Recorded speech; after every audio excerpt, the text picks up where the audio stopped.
It's time to come into PNC Park. Turning the turnstiles again tonight. It's fleecy night. Blankets with sleeves to keep you warm in the autumn. But it's a nice night here on the North Shore as the Pirates get set to take on the Washington Nationals. Game one of a three-game series. Hi again, everybody. Along with Bob Walk, I'm Tim Neverett. Welcome back to Pirates Baseball. One guy who's been absolutely red hot and hopes to stay that way is the Pirates second baseman, Neil Walker. Oh, boy, Tim, you're right about that. Neil Walker was able to take advantage of some home run-friendly ballparks and pick up some long balls on this last road trip. So, he's always hit since he got in here. He's always getting his base hits, but now he's really driving the ball, extra base hits, a lot of those, and picking up the home runs. Open up some eyes all around baseball. He's going to get some Rookie of the Year votes. Neil Walker, our PNC achievement, 425 is his average during the 9-game hitting streak. 4 home runs, 14 runs batted in. Needs just 2 more hits to reach 100 for this season. PNC for the achiever in us all. John Bowker makes his first start for the Bucks in right field. Bowker's in the bird. Well, Bowker is hopefully going to impress enough that he might throw his hat in the ring for that right field spot next year. The Pirates are still looking for some RBI production out of that corner outfield spot. Maybe Bowker will be the answer. The pitching matchup tonight, a couple of veterans going at it. Livan Hernandez for the Nationals and Zach Duke for the Pirates. Well, Hernandez is a soft tosser, likes to hit his spots. When he does that, of course, he can be tough. And Zach Duke likes to pitch here at PNC Park, that's for sure. Zach Duke, the winningest pitcher at PNC Park with 29 career wins here. He looks for number 30 tonight. Gets that breaking ball going. He's on an extra day's rest. Will he pitch like the Duke of the North Shore? Stand by and find out. It's the Bucks and the Nats coming up.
In Pittsburgh is brought to you by PNC.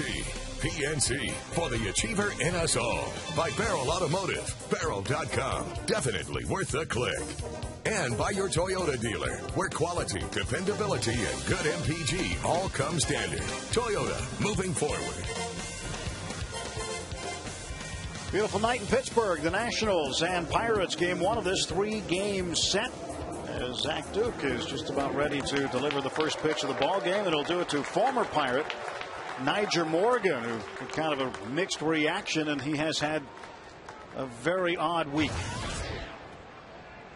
Maybe plenty on that tonight, as Nyjer Morgan is facing an 8-game suspension from Major League Baseball. Swings and fouls the first pitch back. He's facing more than that, and he's got he had a 7-game suspension that he's appealing before he got the 8-game. So. And on September 10th, he'll have the hearing, so he's able to play until that time. And he lines one to center. And here comes McCutcheon. Makes a nice sliding grab to start the ball game.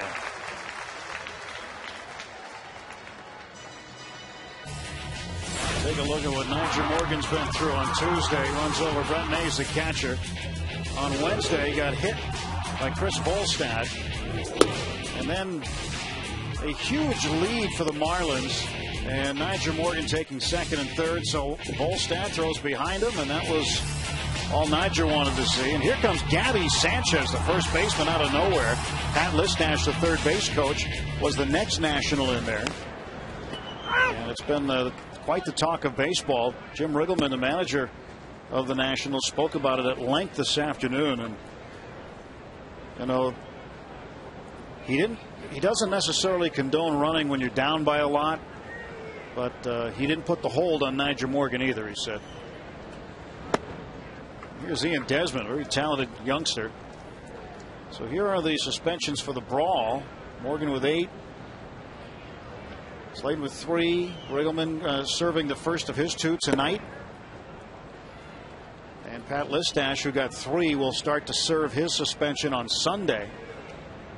And below you see the Marlins who have been penalized. Up in the air and out of play.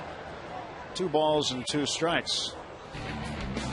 We look at the Nationals lineup now. Brought to you by Toyota. Moving forward, Morgan we already saw. Desmond's at the plate. Ryan Zimmerman. And then Adam Dunn. Big slugging first baseman. 7 out of 14 with a double and 2 home runs off of Zach Duke. Well, controlling Dunn is definitely going to be on the top of Zach's list. Things to do tonight. John McLaren, who is the acting manager in the absence of Jim Riggleman. This one might stay fair. Let it go. Let it go. Let it go. It's probably going to stay fair, but nope, that goes foul. That's why you don't touch it. You can't touch that ball. Just let it go until it comes to complete stop.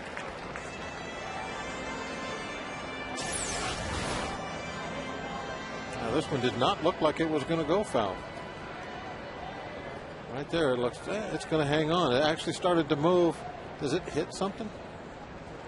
No, it looked like it just veered to the left. As it ran out of gas, it turned left. It's just like a car. You run out of gas, you want to pull off the edge of the road. You don't want to block traffic. Front left tire is a little bit lower than the rest.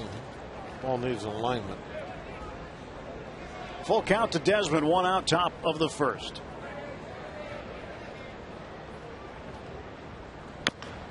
Chopper right off the plate. 1 hop for Alvarez. 2 down.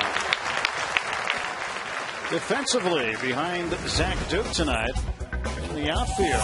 It was a top of Andrew McCutcheon, and John Bowker makes his first start as a Pittsburgh Pirate. Alvarez, Cedeno on the left, Walker and Jones on the right. Ryan Doma doing the catching again, and Zach Duke on the hill. Take a look at Duke's numbers. Not the best that you'll see. 317 opponent batting average is something that I'm sure he doesn't like to look at much either. And neither does he like to look at that 5.17 ERA. Zach had kind of an up and down year. He has beat some of the game's best. He's been matched up against, come away with some big wins. He's had some pretty poor starts to go along with him, and that's why the stat sheet is kind of a mess for him right now. Well, the day off yesterday could be good for everybody after a 1-5 road trip. Well, just getting home has always been good for everybody. a different team here at home in the white uniforms. 2 balls and 1 strike to Ryan Zimmerman.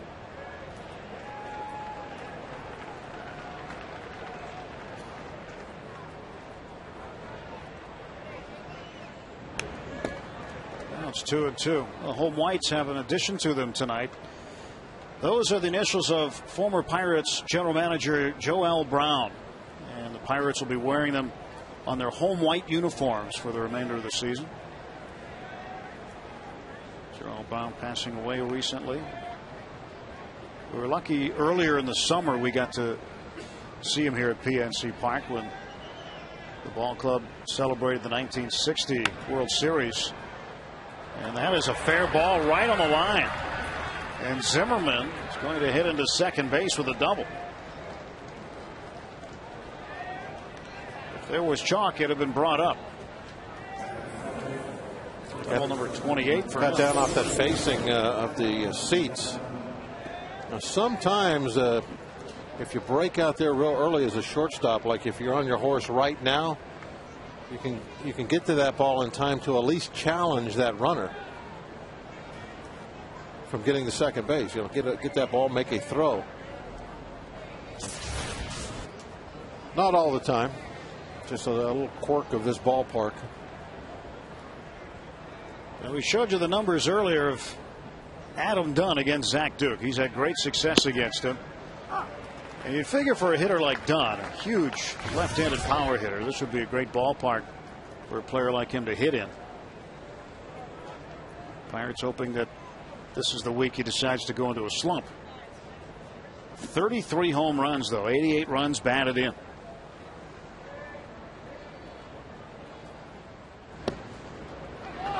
Nothing in 2. Duke is way ahead of Adam Dunn. Very dangerous hitter that you make your pitches to, that you're going to come away winning most of the time. He is a strikeout victim, or a possible strikeout victim, every time he gets in there.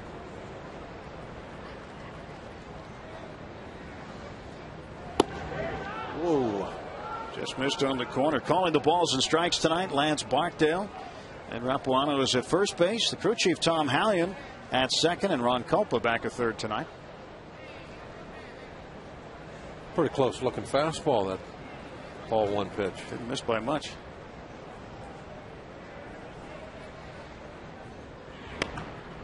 To the right side. And from short right field, Neil Walker throws out Adam Dunn. And Zach Duke gives up just the double. Nationals strand a man. No score after half an inning.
PNC Park. This is how John Russell will send out his lineup tonight.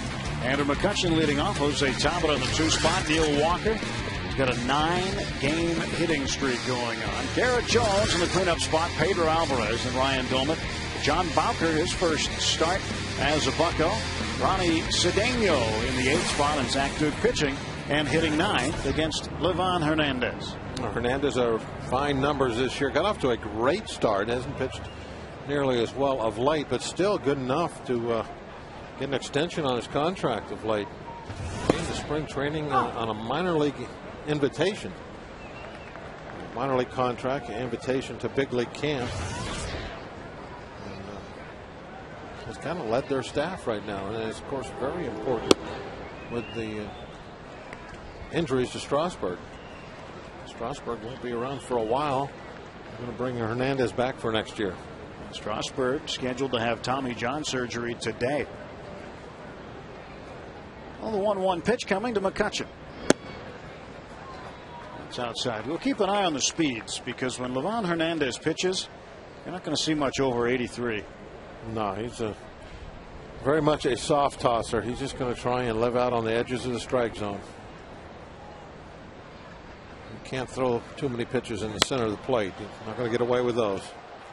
Pop McCutchen up to right field. Mike Morse is there to make the catch. Our Barrel Automotive League leader stat, the lowest earned run average on the road since the All-Star break.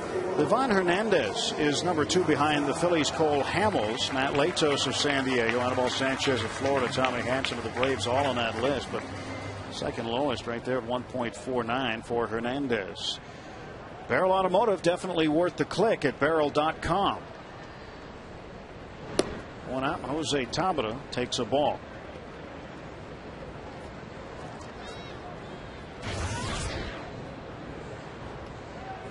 Jose Tabata, 307 average.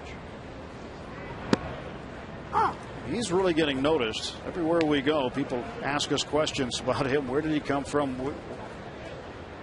You know, what's the secret to him getting all these hits? Well, he gets a lot of infield hits. Second baseman, Danny Espinosa. It's a nice play and throws him out. Espinosa, good young player. He's out of Long Beach. Long Beach State, that litany of infielders. That ball was hit very sharply. One of the secrets for Tabata, he really does use the entire field, goes to right with some authority. He'll sting the ball that direction, and did it there. Not far enough into the hole to get a hit. Another guy everybody's asking us about, Neil Walker. Those two young players have really burst onto the scene for the Pirates this year. Walker needs just 2 more hits to get 100 for the season. Nothing at 2.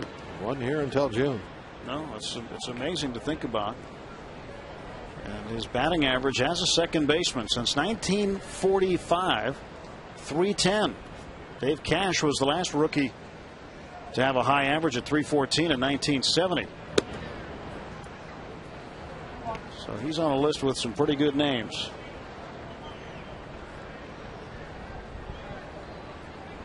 Think about it, though. That's a group since World War II. Those are the only Bucco second basemen to hit over 300. 304 was the lowest, and Freddie Sanchez had that in 2007.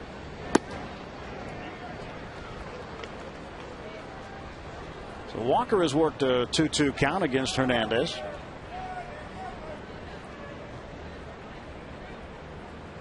Walker hitting third a lot. He's been able to add some power to his game of late. And that's another thing that really encouraging. At number 3 spot, you want to be able to get the ball over the fence now and then. It's an RBI area. He's always been able to knock in the RBIs, even though when he first got here he really wasn't hitting a lot of home runs. He was still getting the RBIs. Ooh, strike 3 called. Yeah, that's Hernandez. Everything on the edge. Walker down on strikes. Pirates gone in order in the first.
21st of August, Steven Strasburg, the highly touted rookie, teared the ulnar collateral ligament.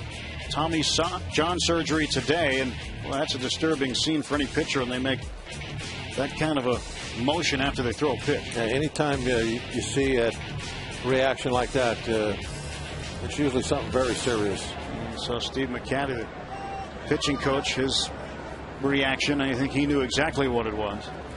Well, you see the Strasburg jersey, and the Pirates were in Washington the night he debuted in front of a sold-out house.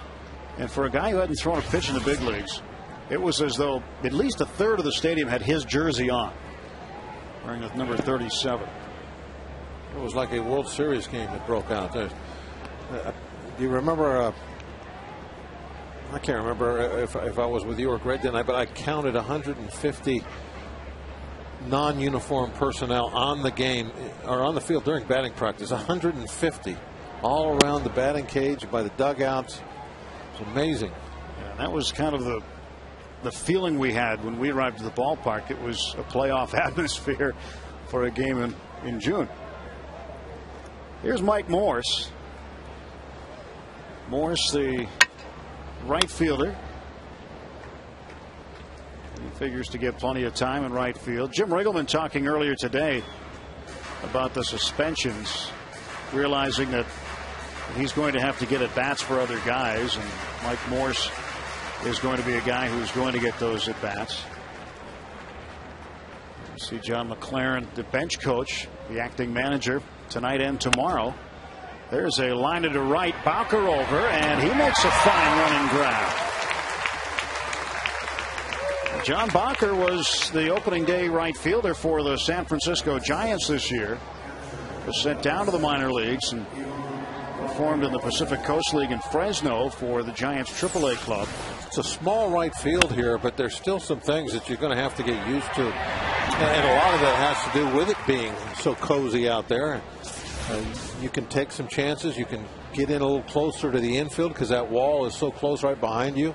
And also, you got to get used to the fact that anything hit over your head doesn't necessarily mean that's going to be extra bases. That you got to learn to play the wall, get the throw in the second base as quick as you can. Hold some guys to some singles that normally in other ballparks would be doubles for sure.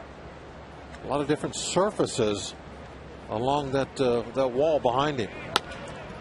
Pudge Rodriguez taps this one to short, and Cedeno throws him out. And quickly 2 down in the top half of the second inning. You know, just getting used to the smaller ballpark, just 2 decks, to a different read on the ball hitting the air. A lot of things that go into getting used to playing the outfield in our ballpark. All 3 positions have something unique about them. But playing that wall in right field is probably the main thing, and not getting caught too deep. Take advantage of that wall, come in and take away some singles in front of you. But there's concrete out there. There's the fabric along the fence, the chain link type fabric. There's some steel out there. That ball could hit anywhere and go any kind of direction. You really have to give it some room. Anything over your head, you stay off the warning track. Get on the edge of the grass. Put your back to the infield and wait and see what kind of bounce you're going to get. Because if you get a good one, it comes right back to you. There's a heck of a chance that you're going to turn a double into a single. Certainly can be a challenge. I'm sure Bowker practiced playing balls off that wall earlier today. Justin Maxwell fouls this one down the left field line. There's another one of those balls we talked about. They'll kick off those stands and out in the shallow left field. Another thing about learning the ballpark, sometimes a shortstop can go out there and jump on that ball so quick you can take a double away from somebody. 2-2 pitch. Well, again, it'll learn your home ballpark. That's why they call it home field advantage. Yeah, that ball can hit right off that corner fence and carry them straight out into shallow left field. Well, Bowker had a tough right field to play in San Francisco, too. That's unique in its own way. Oh, yeah, talk about a lot of differences there. Payoff pitch, foul tip, caught by Domit. Duke strikes out Maxwell. And he gets the Nationals in order.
PNC Park with Bob Walk. I'm Tim Neverett. Pirates trying to get on the board against Livan Hernandez and the Nationals. Garrett Jones up for the first time tonight. Numbers on Jones: 245 for the first time in his career. Back-to-back 20 home run seasons. Had 21 last year. It is 20th in Chicago. He is ahead of Hernandez here. 2 balls and no strikes. 74 RBIs, 20 home runs with a month to play. That's not too bad, but with the batting average, really needs to come up a little bit, I think, for Garrett. That's really gone the wrong direction this last month. The one thing we haven't seen a lot from him during that time period is we've not seen him drive balls gap to gap. We've seen him get base hits, but the extra base hits, other than the home runs, have not been coming. He's still hitting the home runs every now and then.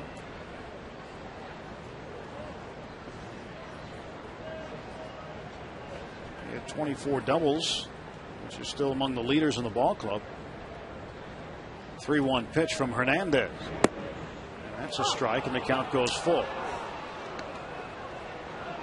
Looked a smidgen low. Garrett thought it was. He doesn't argue much, though. He'll kind of give a little look. I'm going to call that more than a smidgen. He's got the inside corner. You can't give him that after giving him the one that is the ankles. It's probably a strike. That looks like it's on the inside corner, but it's a borderline pitch. Could go either way. And after calling that last one a strike, that's a tough one to punch somebody out on.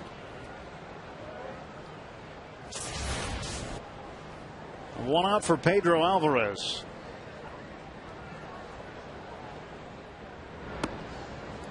That one 66 on the radar gun. Famous for the slow hook, the slow curveball.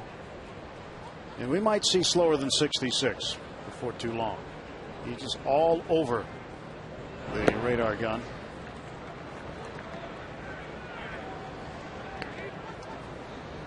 Two and 0. Livan Hernandez defected from Cuba at the age of 20. And at that time, he was being paid by the Cuban government $6 a month. And his job was an official athlete of Cuba. Cuban national team. That's what they made. The equivalent of $6 a month back then, 1995.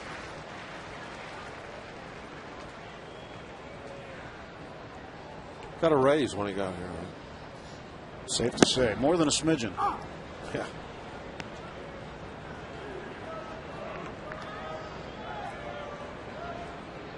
Can you imagine what it would be like being accustomed to making that type of money, and then all of a sudden you come to the United States and become a big leaguer? There's a walk, and Alvarez down to first. Pirates have their first base runner of the game. Tomorrow the Bucks play the Nats at 7:05, and before the game it's Photo Fest on Federal Street. Starting at 3 o'clock, you can get your picture taken with your favorite Pirates players and coaches, Pedro Alvarez or Carlos Garcia, for example. For more information on Team Photo Fest or to get tickets to the game, visit Pirates.com. And also tomorrow night after the game, Sky Blast 3 featuring Luke Bryan. You want to be out here for Team Photo Fest? Come out early. Get your photo taken with your favorite Bucko. This weekend is going to be terrific, too. Not only a big night tomorrow night here, but Sunday should be one of the more memorable days at PNC Park in quite some time. The dedication of the Bill Mazeroski statue out at the end of Mazeroski Way, and all the festivities that will go with it. I want to make sure you're out here so you can say you were there. 1-1 to Ryan Doumit. Well, he has not come close to just throwing one down the middle to anybody. Everything is just almost low, almost outside, almost inside. Like he's playing a dart game.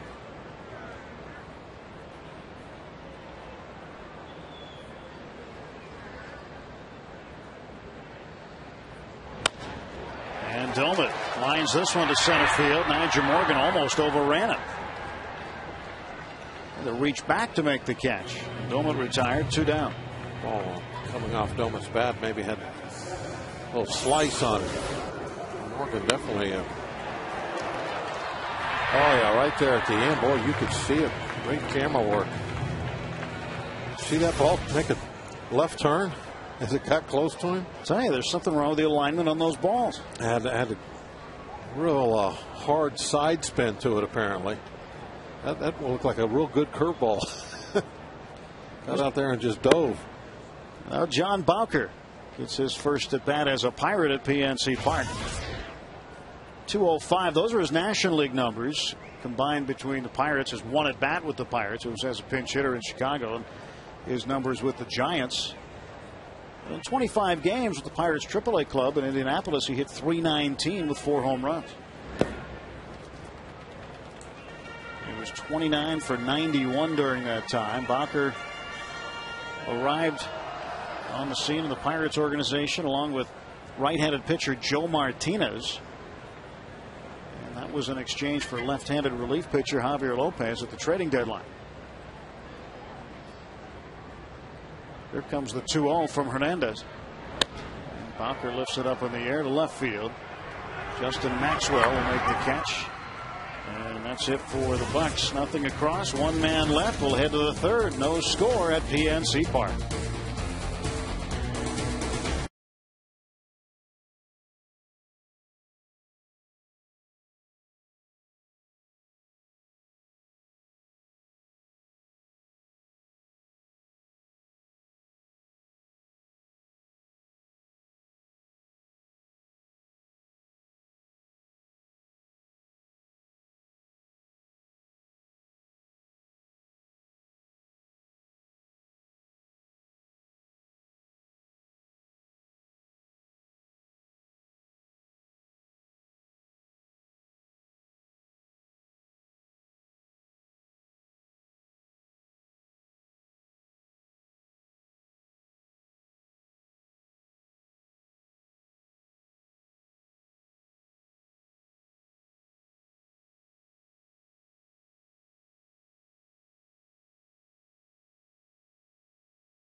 PSN Pittsburgh is brought to you by AT&T.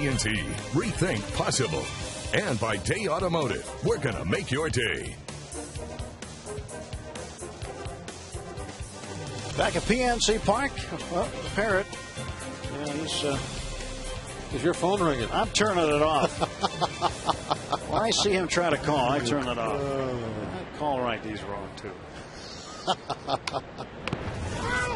Foul ball as Danny Espinosa tries to bunt his way aboard. Well, he's got you and Blas in there. I don't have much to say to him anyway.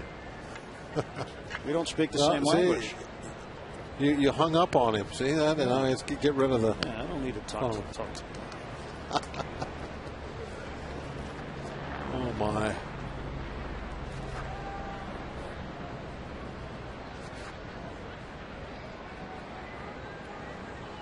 Pitch to Espinosa's outside. Now, you see the bird around on some. He could have given me some heads up. But of course he didn't. 1-1. Up in the air to right field and deep. This ball's going back, and Espinosa has his first major league home run. Boy, he just went the opposite way and struck it hard. The ball carried out of here. 1-0 Nationals. You saw that short porch to right. Went with it, got it up in the air enough. See where the location was. Yeah, it was away. A little higher, I think, than Zach liked it. Just a little bit below the belt. Now Livan Hernandez hits a hot shot down to Cedeno. He can hit, but he can't run. And Cedeno could have read the paper and taken out the trash and still thrown him out. They're one of the better hitting pitchers for a long, long time, but not much with the speed. That pitch might have even been off the plate. Another one of those smidgens. But it got out of here a little bit more than a smidgen. Good 3 rows back. Just a solo shot, nobody hurt. Nyjer Morgan, second time around, he lined out to center field. 0 for 1 tonight.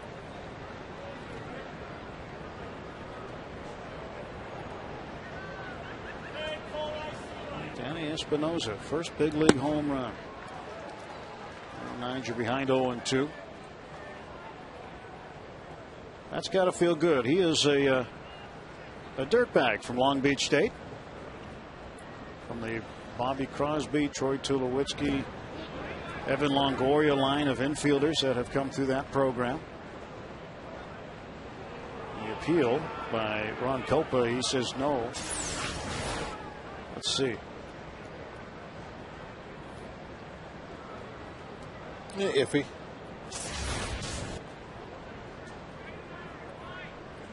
A ball and 2 strikes now to Nyjer Morgan. Jones plays it, feeds Duke covering, and that's out number 2. Tonight, the good word focuses on Nyjer Morgan, talking about him receiving the suspension. Man, they threw the book at me. What did I do? I feel I haven't done anything. I knocked over a catcher. They threw the ball at me. Come on, what am I supposed to do? I have to take this and try to keep playing.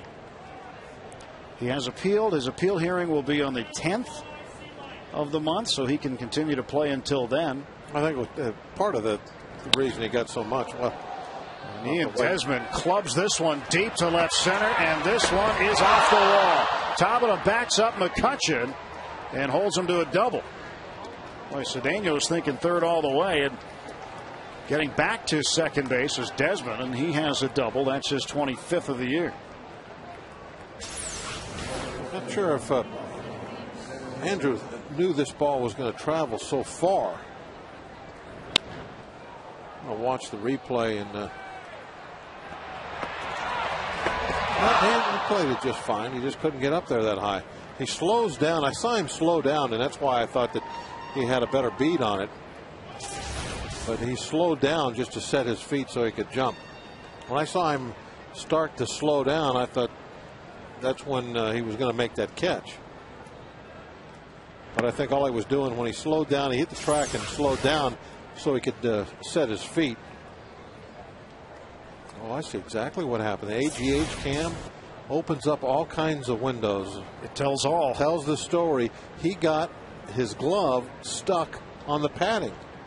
There's a padding goes up in front of one of those poles, and he was on the wrong side of the padding when he jumped, and he couldn't get to the other side of it where the ball hit. He was over on that side, the ball hit on that side, and as the glove started to go across after the ball, it hit the padding and stopped.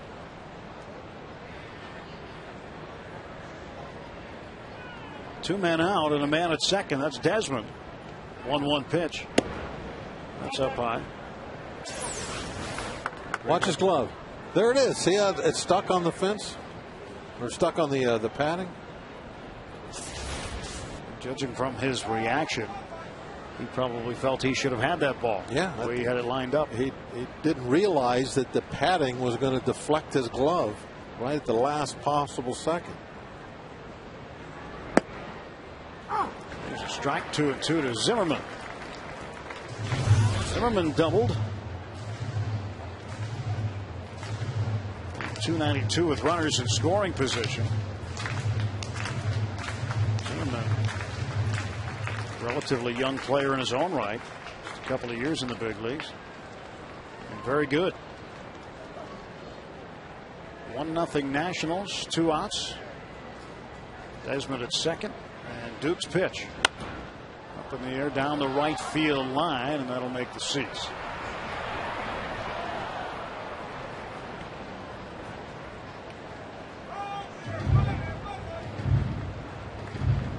Zimmerman been one of the better players in the National League since he got here. But he's been with Washington. They've been down, and not a lot of people appreciate how good he is. Excellent with the glove. Able to hit third for his team. That one didn't miss by a whole lot. 3-2, full count. Yeah, you would have to figure that Zimmerman is going to be a long-term fixture at third base for the Nationals. Well, they made a lot of progress this year. But the Strasburg injury has to really hurt him. You know, not only the rest of this year, but for next season, they're not going to be able to add on. I don't think without him being out there every fifth day. I mean, that was a big part of their plans for making progress next year. Well, you talk about progress. They've played 134 games coming into this one tonight. They're 57 and 77. And the 57 wins trumps the 46 they got last year through 134 games. They didn't get their 57th win until October 2nd of last year, right at the very tail end of the season. And that was a 6-3 win against the Braves in Atlanta. 2 on and 2 out. Here's Adam Dunn. Hey, you would have thought with a healthy Strasburg for a complete season, making the progress with the experience that he got out of this year, they would have been able to make a similar move, maybe even next season. Maybe push up toward the 500 mark, but that's going to be tough for him to do now.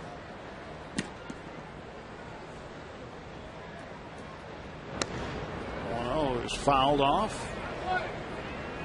But a lot of players come away from Tommy John surgery just as good as they ever were. So everybody, I'm sure, around baseball has their fingers crossed for Strasburg. He was such an exciting young pitcher to watch. We haven't had a power guy come into the league in the last 2 or 3 years that could do the things that he could. Probably have to go back to Kerry Wood in the National League. Maybe so, yeah. That's a good call. Well, the Tommy John surgery won't make you better. It'll give you back what you had. But the first doctor figures out how to make the curveball break more. It's going to have everybody going to him. But I don't know if that'll ever happen. 1-2 to Dunn. That's inside 2-2. But, we saw Chris Capuano with the Brewers, who had it done twice. So guys come back, and it's been a remarkable type of surgery for pitchers. I guess you have to learn patience and still have to work and do what you can do. It takes 2 years out of your career, basically. One runner will move up as Doumit was unable to handle that. Desmond down to third, and staying at first base is Zimmerman. A year of not pitching, and then pretty much a year of trying to make that comeback. Just a ball that pops out of Domit's glove. So Zimmerman will be running with the pitch. Desmond already at third.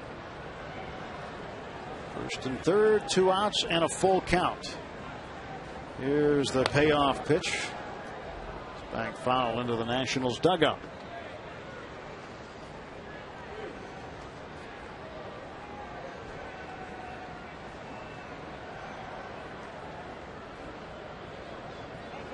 There's a guy whose future is unknown with the Nationals.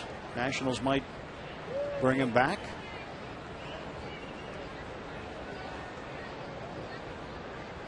Three-two again. Got him. Threw it by him. Strikes out Dunn. 1 home run on the home run by Espinosa.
The Nats a 1-0 lead. On to the third, Ivan Hernandez. Pitching to Ronnie Cedeno, delivers a strike.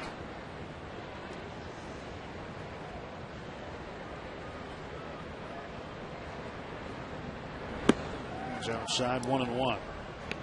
6'2" and 245 is the listing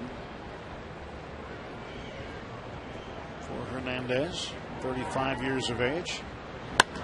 Cedeno to right center field. This one might roll. Cedeno rounding first, heading for second. He'll stop there with a leadoff double. A good opportunity to tie the game back up now. See if Zach can move him to third base. Top of the lineup will come to the plate, probably with the infield in. Top of the lineup, obviously being Andrew McCutchen. Well, he's been hitting a few of these lately, and he knows that this month of September is very important for him to put on a good performance. Yeah, that's one of the keys to somebody that throws softly. Is don't try to pull everything. Now, if he's going to keep the ball away from you, just because he's not throwing hard doesn't mean you can go out and hook it. Try and hit it the other direction. Duke lays down a nice bunt. Pudge Rodriguez fires over to Espinosa, covering at first base. And in safely at third is Cedeno. Good work with the bat by Zach Duke. Pudge is probably wanting to know, hey, Zimmerman, where were you on that? He had to go a long ways to make that play. It's time right now to check our day automotive this day in Pirates history. September 3rd, 1992. Orlando Merced had a career-high 5 runs batted in. And Alex Cole hit 2 triples and scored twice. The Pirates beat the Giants 9-3 at Three Rivers Stadium. Brought to you by our friends at Day Automotive. Bring them home. They want to get them home. That's the tying run. The infield's going to stay back, so just need a ground ball now. Chance for an RBI for McCutchen. McCutchen has 42 of them.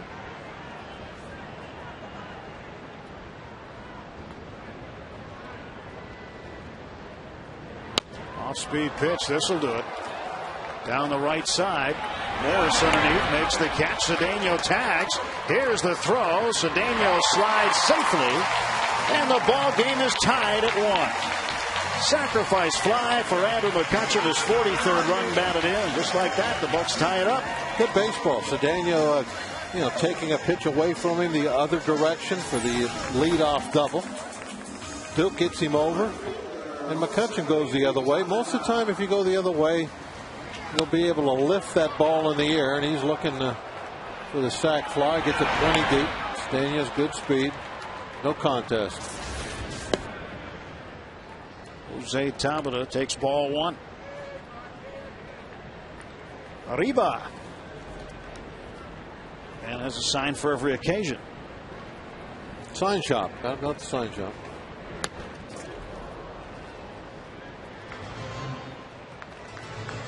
Bucks on the board. Safe Auto reminds you you're safe at home with Safe Auto. Proudly supporting the Obadiah Cole Foundation for prostate cancer screening and awareness. Early detection is the cure.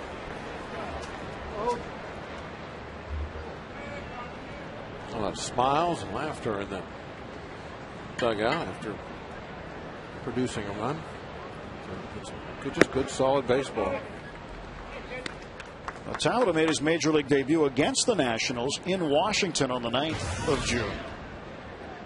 And since he made that debut, he ranks 3rd among National League players in hits behind Carlos Gonzalez of the Rockies with 97 and Chicago's Starlin Castro with 92. Some problems with some cramps that night, didn't he? Leg cramps that first game. He made a running catch in the outfield, I think, that brought him on. 2-2. He goes down the right field line. Foul. We take you back to June 9th. Tabata with a pair of hits, a walk, scored a run, and stole a base. And had a great debut. And right there, he had to run that one out. We got to look at his speed early on. And now he's got a full count worked against Livan Hernandez.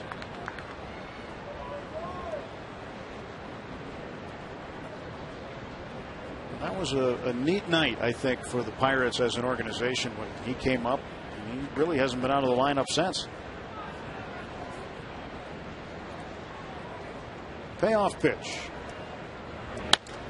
He's got himself another hit. Oh, the way he and Walker swing the bat, you can't get him out of the lineup. That's hit number 91 on the season for Tabata. With Walker coming to the plate right behind him. Here it is again. He stings it the other way. Sprays it all around the ballpark with some authority. See that swing with the AGH cam. Dunn didn't get a real good break on that ball. So Tabata with 91 hits, Walker with 98. So both are flirting with 100 hits. And a throw to first. Tabata's back. So the last pair of Bucco rookie teammates to record 100 hits in the same season. Jose Guillen had 133, and Tony Womack had 178 in 1997.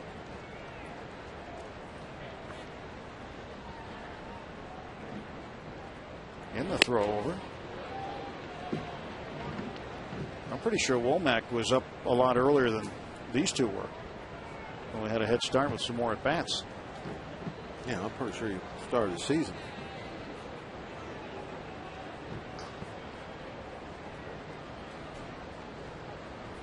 Walker hitting .309, 0 for 1 tonight. My memory might be wrong, but I think he was a September call-up and then started the year with us the next year. It's hard to do. A lot of teams won't do that anymore.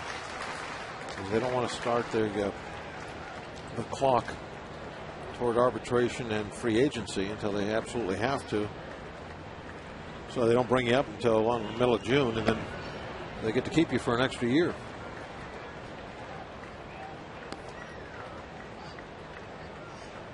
Neil Walker, 2 balls, no strikes.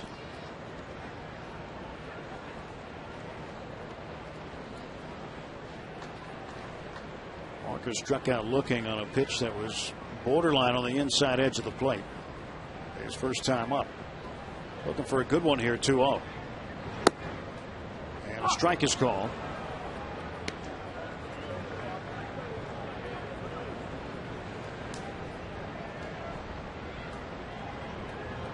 Walker's Pine Richland Rams open the football season tonight.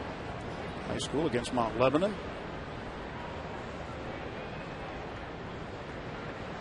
Home game? Nope. For Mount Lebanon it is, yeah. And that is strike 2. 2 balls and 2 strikes. And Yovan Hernandez has been living on the edges. Well, you know, he's been getting a lot of those. Remember the Garrett Jones pitch? That was low. That was the pitch that he had struck out on, that last one we just saw. 2 outs, 1-1. Here is the 2-2 pitch. Now it's full count, and Talbot can take off with the pitch.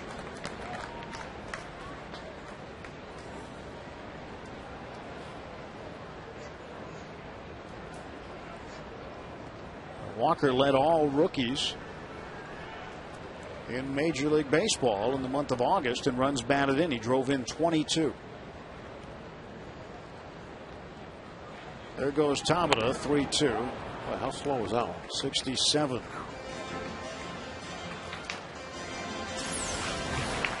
It's a Bugs Bunny change. He swung and missed and still had time to take another hack at it.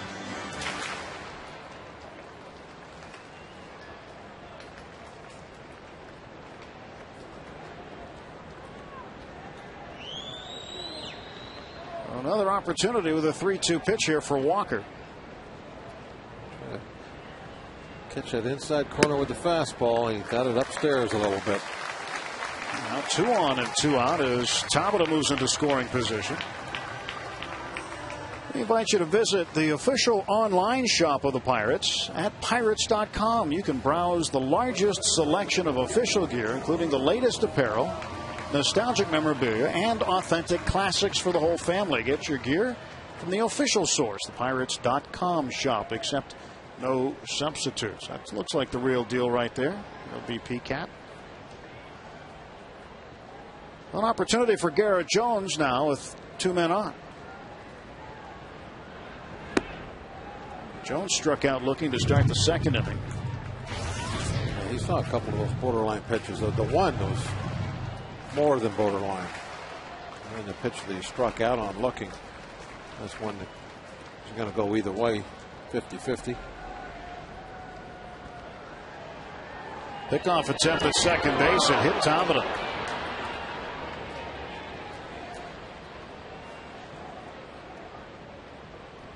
That'll get your attention. No, Tabata's not that far off the bag. Oh, yeah, that got him good. I'm surprised that they were messing with that. Wasn't really a big lead. Jones to the gap in left center field. This one's going to get down and go to the wall. Tabata scores. Here comes Walker. He'll score. A 2-out, 2-run double for Garrett Jones, and the Pirates lead it 3-1. We were talking earlier about Cedeno's at bat, but you can't be pulling the soft tossers. You know, there's a time and a place to try and go out and pull the ball, but you got to stay within yourself and be real patient. Try to take him the other way, hit it where it's pitched. And that's what Jones did, is he just drove it hard into the notch. That's what we were talking about. That's been missing from his offensive game, is driving balls into the gaps. Ball down and away. Couldn't have come at a better time. 2 outs, 2 aboard. RBI 75 and 76 for Garrett Jones. Pedro Alvarez, who walked in the second inning, now has a man in scoring position and a chance to drive in a run. Pedro has driven in 37 on the year.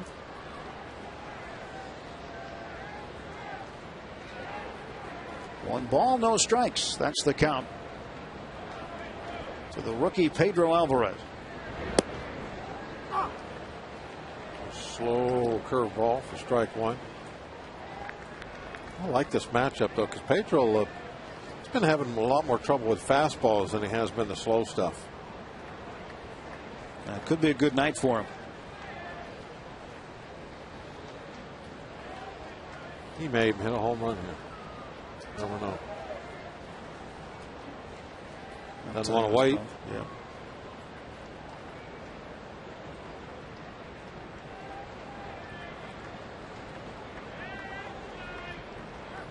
Well, Pedro with Garrett Jones at second base. There's a 1 ball, 1 strike count. This one is fouled away. 1-2. That was the fastball, even though it's 82 miles an hour. That, don't be fooled. That's Livan's best.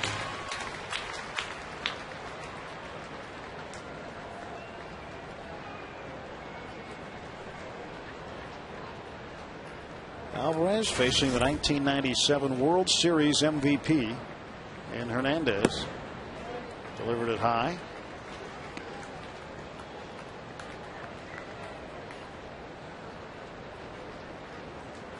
In fact, during that time, the U.S. government and the Cuban government had to work to get Hernandez's mom out of Cuba. The entire Marlins team had a written petition involved in that quest. He tried a little back door on a very slow breaking ball. What was that, 63? This is maybe the slowest one of the night. Just tried to slop that one in there.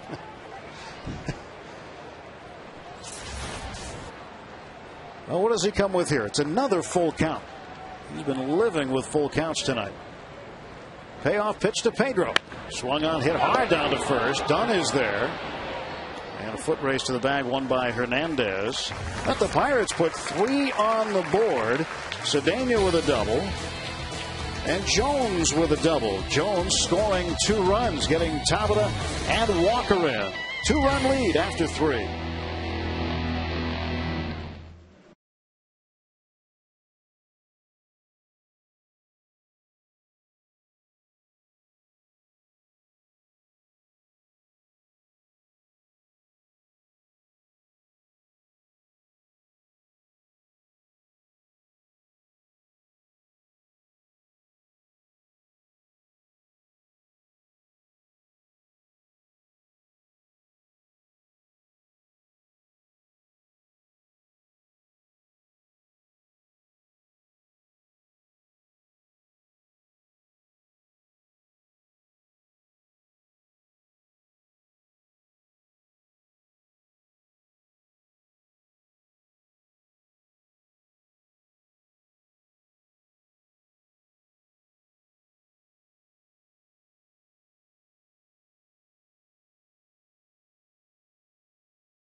history than the one Bill Mazeroski hit this Sunday at 12:45. You can be here to see his statue unveiled. The ceremony will include players from the 1960 Pirates. Pirates chairman Bob Nutting, along with Steve Blass and Bob Friend, will speak. And fans can watch the ceremony in person or inside the ballpark on the big screen. Come early, be a part of it. It celebrates the greatest moment in Pittsburgh sports history. Make sure you're here on Sunday. Bob walked, Tim Neverett. Pirates a 3-1 lead, top of the fourth. And here is Mike Morse, the right fielder. He flied out to right his first time up, 0 for 1. We've been seeing the makings of that statue for several months now, as we've seen it go from a little area where they picked out that's where it's going to be, and the artists have been working on it, and the canvas covered statue, and then the unveiling Sunday. Can't wait. It's going to be a great event. Yeah, it will be a lot of fun. It's a perfect spot for the statue. The nice part about it too is that you can see it from the other side of the river downtown. You can see it from the bridge, West End Bridge. 2-1. Now it's 2-2.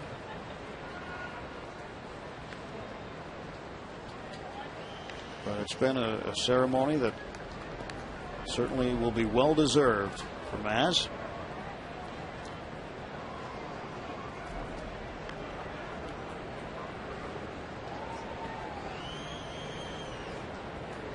Here's the 2-2 to third base. Alvarez still going to play on it. Safe. So tough play there for Pedro Alvarez. Backed up on the ball. It looked like he backed up so he could get a nice long hop, which was a smart thing to do. He's playing the hop, but just hit the ejection button when it got to the leather. I mean, you want to get yourself a good hop. If he comes forward a little bit, he's going to be caught in between. In a much tougher place. Him knocking on his head. But he played that nice. I like the fact that he took a step back and got a nice long hop. He just didn't catch the ball. Charged in error. He hit right in the middle of the glove. He had it lined up. The ball just wouldn't cooperate. If you want to come down to the statue unveiling, for some reason you can't be here. It's going to be on FSN beginning maybe 12:30 of the whole ceremony.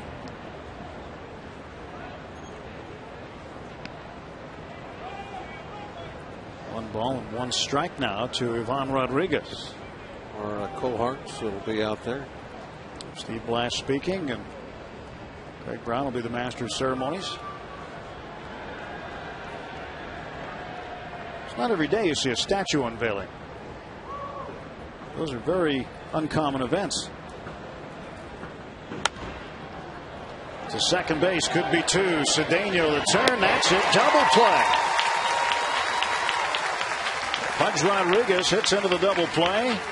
That erases Morse. Nobody on and 2 out. Pedro Alvarez feeling a lot better down at third. A good job by Walker coming and getting this ball and cutting down the time it was going to take to turn this double play. Rodriguez had no chance. Same come in after that ball. Didn't wait for that ball to come out to him.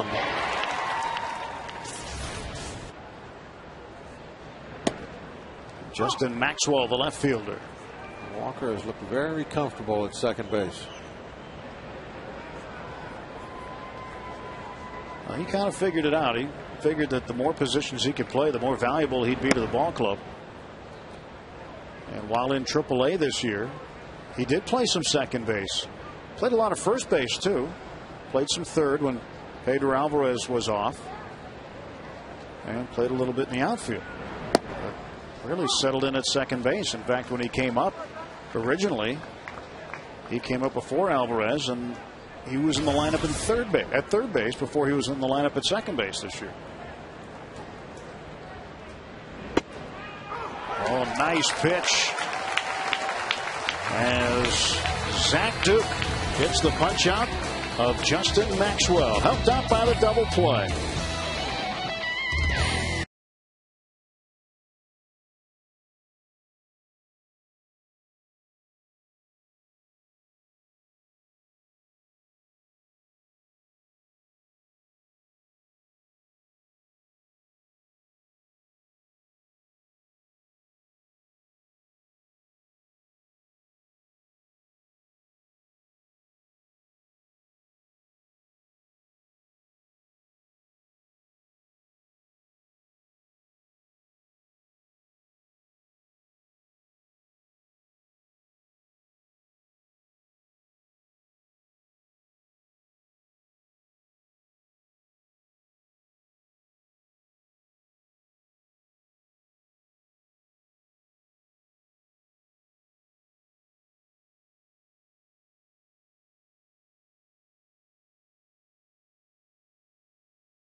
Bottom of the fourth, 3-1 Pirates. Ryan Doumit leading off against Livan Hernandez. The ball dances up there at 66 miles an hour. I'm wondering if R.A. Dickey, the knuckleballer for the Mets, throws a harder pitch than Hernandez. We'll find out next week when we go to New York. When the Mets came in, we did not see Dickey. We have seen him in spring training before with the Minnesota Twins 2 seasons ago. That's the other guy that'll just dangle that ball up there against you. 2-1 now to Ryan Doumit. Domit's been splitting his time between right field and behind the plate. He's been hitting about .330 over his last 6 games. Swings and hammers one. Deep right center field. This ball is way back and it is gone. Home run, Ryan Doumit. He's 12th of the year. And the Pirates lead it 4-1. Well, he shook off a changeup, shook off a slider, wanted to throw this fastball. And this is what happens when you don't have much on a fastball and it gets out into the middle of the plate a little bit. They'll get hit hard. That's supposed to be away, and look, you can see the catcher having to reach back in to backhand it. You can see Pudge's glove. He was set up right on the corner, and then he could follow it as he was back reaching in to make a backhand catch on it. That tells you that ball was right down the middle. Doumit pounded it. John Bowker's second time around. He flied to left first time up. And Bowker's a guy capable of doing what Ryan Doumit just did. Doumit hit one deep to right center for a bomb, and Pirates now with a 3-run lead.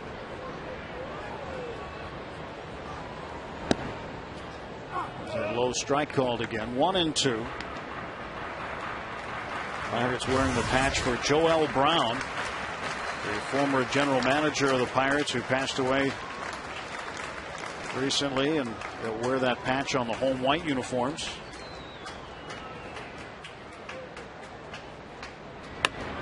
Up in the air it goes. Straight up in the air.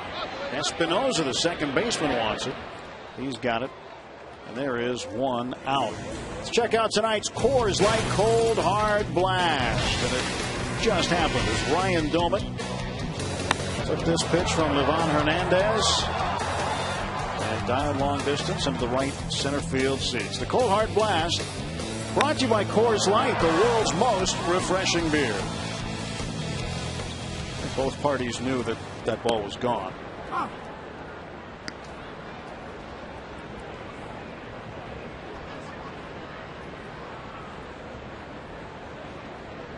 One man out. Here's Cedeno. Ropes this one just foul. He might have another double. Ronnie wants to get hot and stay hot. You have a good month of September, then batting average would probably climb up into the 260s. And if that was to happen, the Pirates would probably go into spring training and thinking, well, we got our shortstop.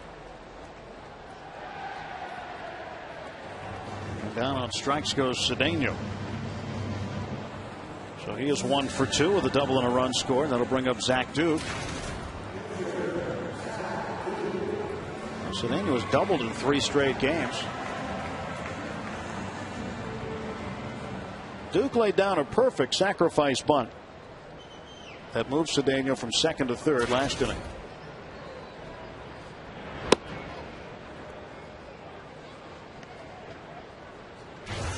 One ball, no strikes to Duke.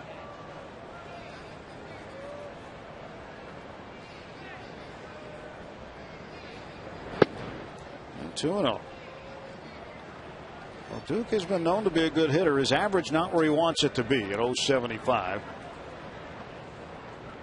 Got 2 doubles on the year. And now it's a 2-1 count. Zach's been used as a pinch hitter a couple of times this season as well.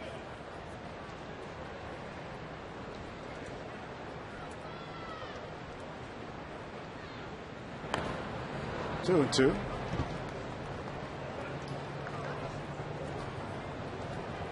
So Zach Duke with a 2-2 count, 2 outs. I guess you never know what you're going to get, but as a pitcher, you probably want to look for some soft stuff. But with Hernandez, you're looking for it all the time. Doesn't make any difference. He can throw any pitch on any count. Doesn't matter if you're a pitcher or not. There's a little change up, down, and away. So Duke strikes out, but the Pirates get on the board again. A long drive by Doumit. For him, he now has a dozen home runs on the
AGH Sports Medicine injury update. Evan Meek, who took that line drive on the road trip off the pitching hand, back of it. Throwing today off of flat ground, threw a little bit off a mound as well. And expects to be back shortly. That's our injury update. Thanks to our friends at Allegheny General Hospital Sports Medicine, official medical provider of the Pittsburgh Pirates. So it'll be good to see him get back.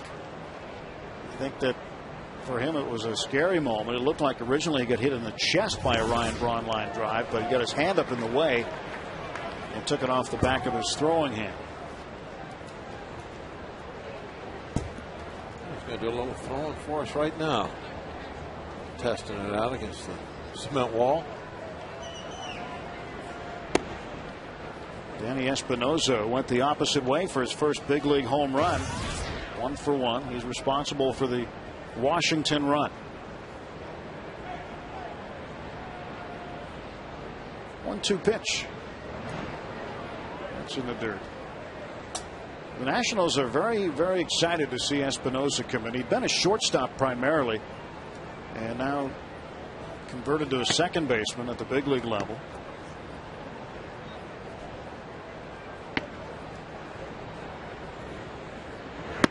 And he struck him out. So Duke fans Espinosa. That's 2 in a row as he got Maxwell to end the 4th, and now Espinosa to start the 5th. Well, Duke comes up with his best games when he's going against a pitcher with a pedigree, somebody with a lot of lifetime wins. Hernandez falls into that slot. Here's Duke throwing a 3-hitter to this point. Looking good. Likes a challenge. He's going after the hitters early on, that's for sure. It's a good number there, 15 out of 18. Hernandez in the hole, 0-2. He grounded out sharply to the shortstop Cedeno in the 3rd inning. 1 out, top of the 5th. 4-1 Pirates. Home run by Ryan Doman and a 2-run double by Garrett Jones. And strike 3 call. Another strikeout for Duke, his 2nd this inning.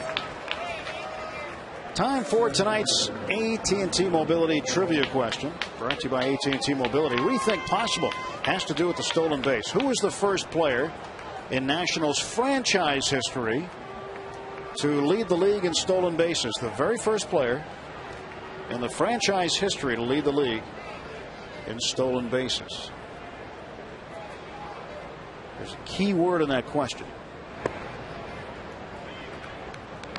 I would say the key word is franchise. I would say Ron LaFleur. 1-0 to Nyjer Morgan. See, now you picked up on the key word, because if it would have been LaFleur, it would have been the Expos. I can't even tell you the year. It was 1980.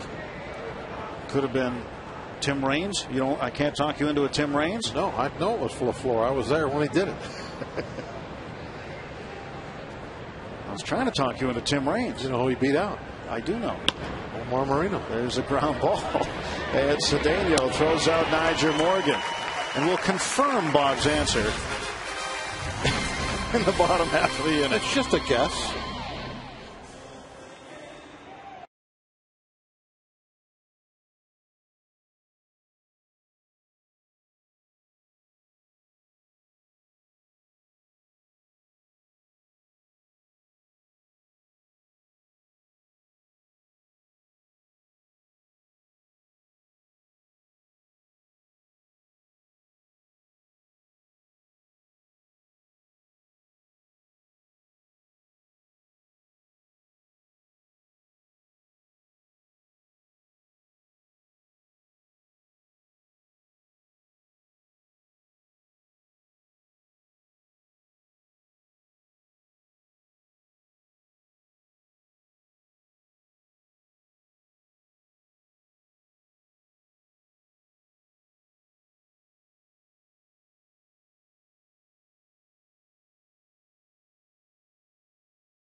SN Pittsburgh is brought to you by Meadows Racetrack and Casino.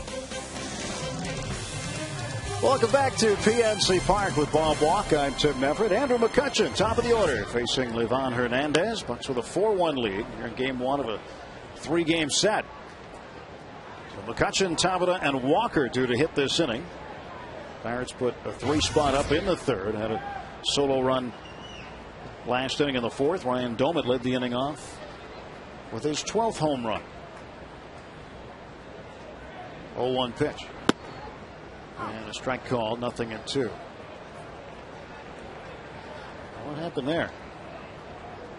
He fell down.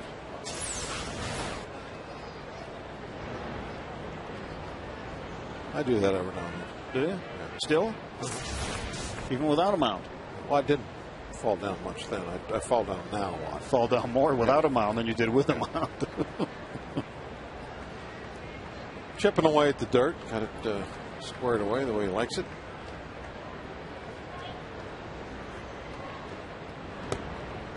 One and two to McCutchen.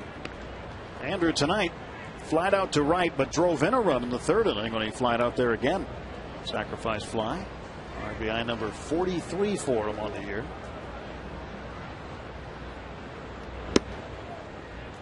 2-2.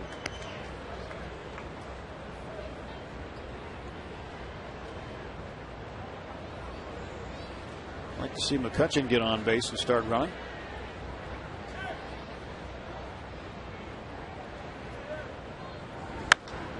Pretty well hit to center. Nyjer Morgan there. He'll make the catch, and there is one away. Well, we gave you our question. See if my guess was right. AT&T Mobility trivia question. I think your guess is more of a fact. The first player in Expos/Nationals franchise history to lead the league in stolen bases was indeed Ron LaFleur. And give us the story. The way you saw it. As you can see, it was 96, 95. He needed 2 steals.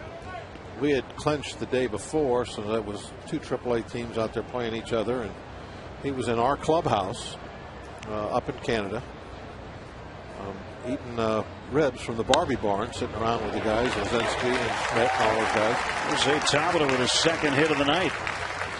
And he was there with tennis shoes on, no belt on his uniform, barbecue sauce all over his hands, his face, and everything. And somebody came in from their clubhouse saying, Ron, they need you right now. They need you to pinch run, so you can try to steal a couple bags. So he went out of the clubhouse, went over there, and they're holding up the game, waiting for him. So I walk out into our dugout. I want to see what's going to happen. And after holding up the game for a while, he comes out. Nobody knows why he's so late, but I was inside. I know why he's so late. He was cleaning the barbecue sauce off himself. Maybe putting on a belt, changing shoes. I can't remember for sure if he went out with the tennis shoes or not. But I do remember it took him just a couple of pitches to get to third.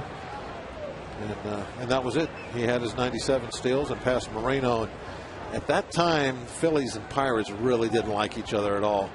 So if I remember right, we didn't put too much of a fight as far as keeping him from passing Moreno to lead the league. There was another thing about that ball game I remember. It was the last game for a pretty famous player and a very famous announcer. It was. Yes, it was. And Walker takes, and he is ahead 1-0. I hope I'm remembering this right. Well, let's see if you don't. See if you remember it correctly. Tim McCarver. That was the last game he ever played in. Was that game that Ron LaFleur stole the 2 bases off of him? No, he wasn't catching at that point. But he had been in the booth announcing all year, and I don't know. He wanted to play in 4 decades, so they arranged it to where he could go down and play that last game. I can't remember now if he pinch hit, something happened, but he got in the ball game, and he played in 59, 60s, 70s and 1980. One in 1980. So he played in 4 decades.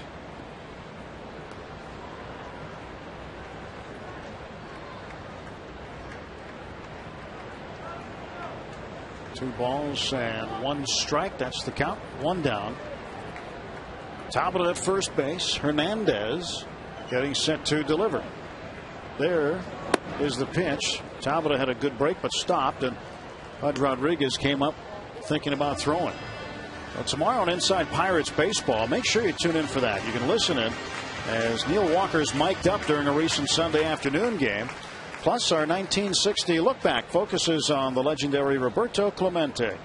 Catch all this and more Inside Pirates Baseball tomorrow night at 6. Right here on FSN. 3-1. Right up the middle, a base hit.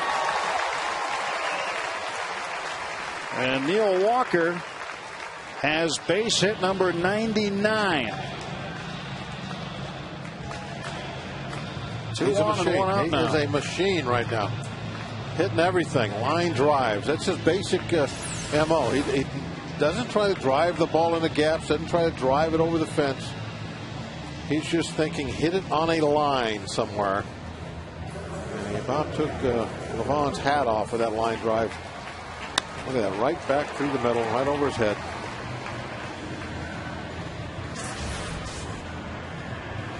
So Neil Walker draws the attention of pitching coach Steve McCaddy of Washington. He'll come out and visit with Livan Hernandez.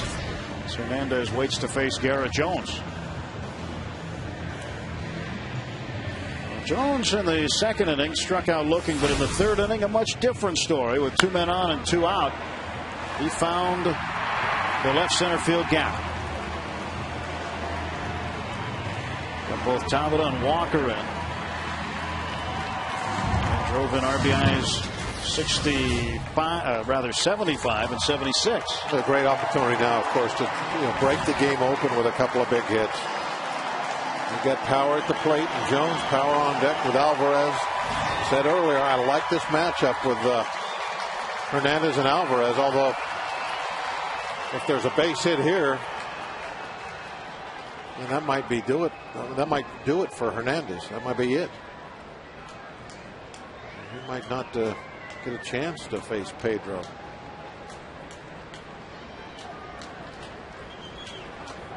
One of the things from the recently completed road trip about Garrett Jones is he hit everything pretty hard. I mean, he was locked in, especially when he got to Chicago. He loves beating up on the Cubs. He does. But everybody does. That's the thing to do. Well, some special guests are here. The presidents. We're going to have a special race. Here's the honest one. So it should be an honest race if he's in it. See what the pierogies can do.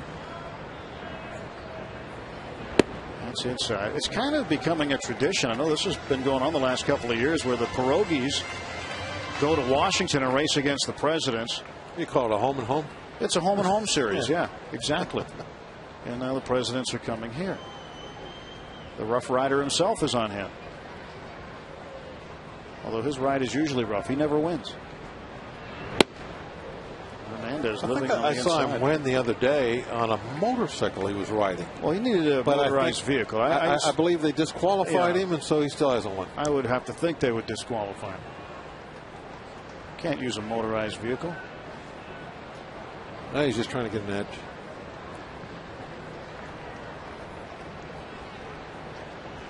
Two-1 to Jones. And he hits this one up in the air pretty well.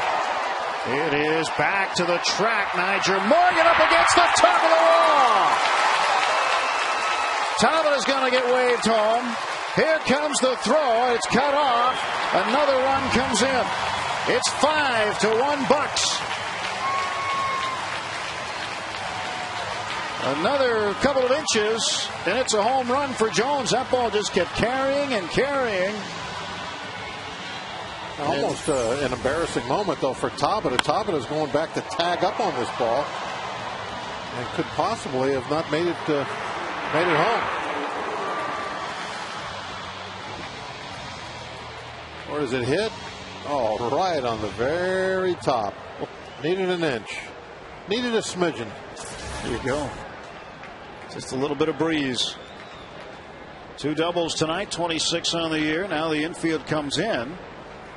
Not all the way on the grass, but far enough. And Pedro Alvarez hammers one. Pedro hits this one off the wall. Walker will score. Here comes Jones in behind him. A 2-run double for El Toro. 7-1 Pirates. And the 2 big boys did break it open. Back-to-back doubles.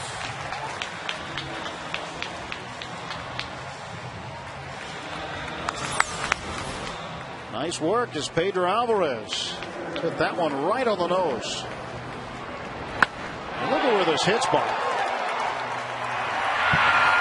Right on the L. It wasn't far from going out of the ballpark.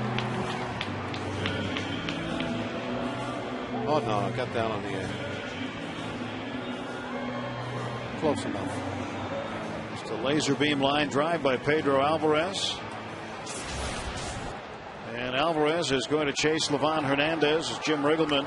Rather, not Jim, he's not here tonight. It'll be John McLaren, the acting manager, coming out to get him. So McLaren comes to get Hernandez, and our Columbia Gas 811 call to the pen has been made. Pirates have broken it open. It's 7-1 here in the 5th.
Score presented by Mass Mutual.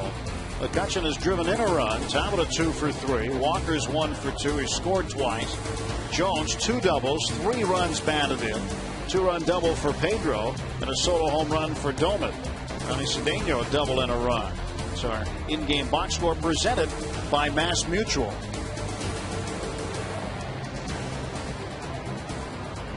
Pedro Alvarez, one of the big hits this inning.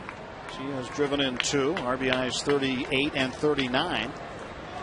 Ryan Doman had a home run his last time up, standing in. Facing Miguel Bautista.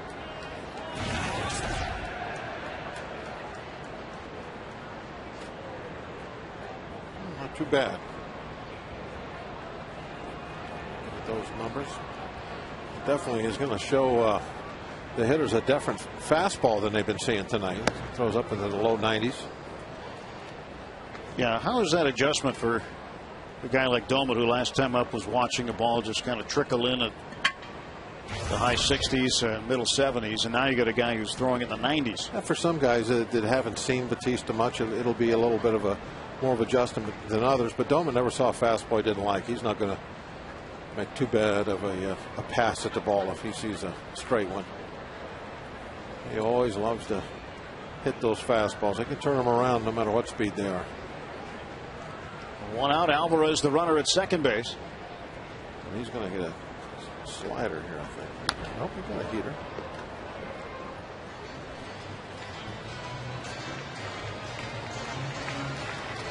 Well, got around on the Hernandez pitch last time up in the fourth. Fastball he liked. Hernandez tried to hit the outside corner and got it right down the middle, and Doman Beatty paid the price.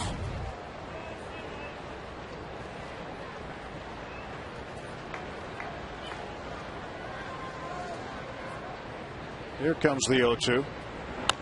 And that's a base hit to right. Alvarez is going to get waved home. He will score. 8-1 Pirates. Second RBI of the night for Doman.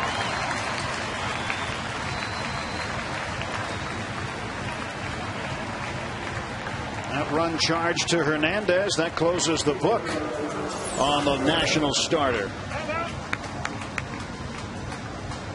Doman looked like he had to reach out there just a little bit for that one. Hooked it into right field. The windmill is going at third tonight.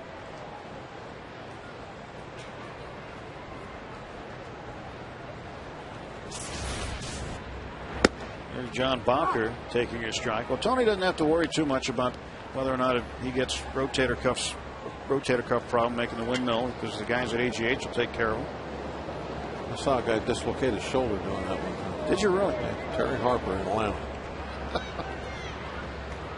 He was hitting.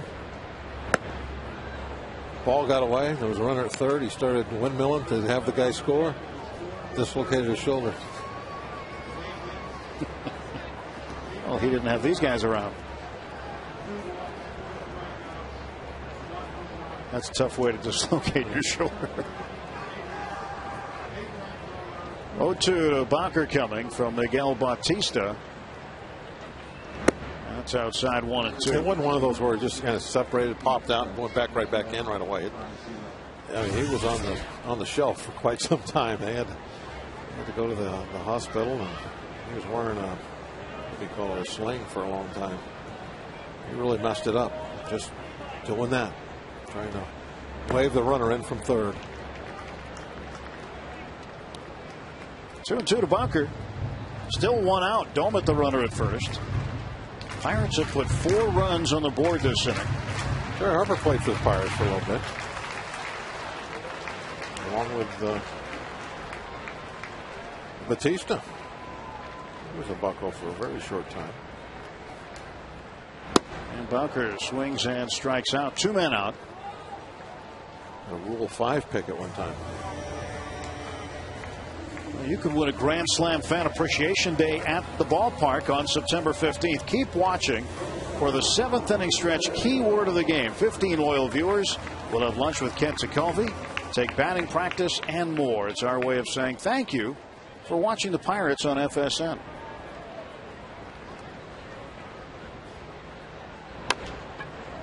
A roller hit by Cedeno, fielded by Bautista. He throws him out, but Pirates able to put 4 more up. Back-to-back doubles by Jones and Alvarez, providing 3 of the 4 runs, and Doman an RBI single as well.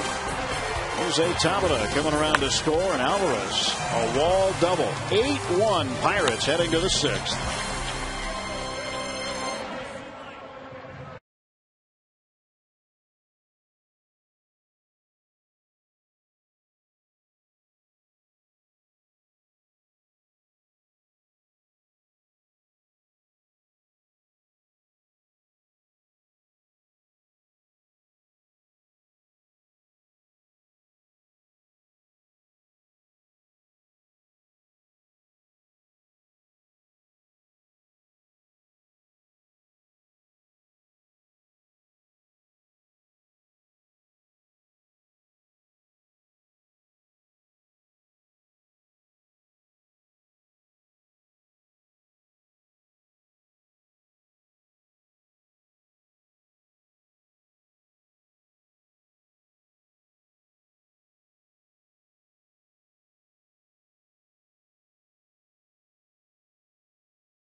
Family Fun Zone opens at 11 on Federal Street. Come on out. Gates open at 11:30. Kids get to run the bases post-game thanks to HK Pretzels. All kids 14 and under receive a nightlight courtesy of Pirates.com. It's the Andrew McCutchen nightlight. Jersey number there. For tickets, visit Pirates.com. It's a bright idea to come out on Sunday for Kids Day. And McCutchen in center field. Watching his Bucks now with a 7-run lead as we start the top half of the 6th inning. Ian Desmond will take a strike from Zach Duke. 1 ball, 1 strike. Desmond doubled in the 3rd inning. And now the Pirates, Bob, have spotted Duke. A 7-run lead here, getting past the midway part of the ball game. Certainly important for a guy like Duke to be pitching with a lead like this at home. The opener of this homestand. You love getting those runs.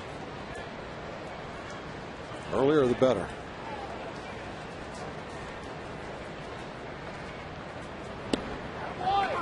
Now the count full, 3-2. Ian Desmond, pretty good looking young player. Shortstop for the Nationals. Chopper to third, foul.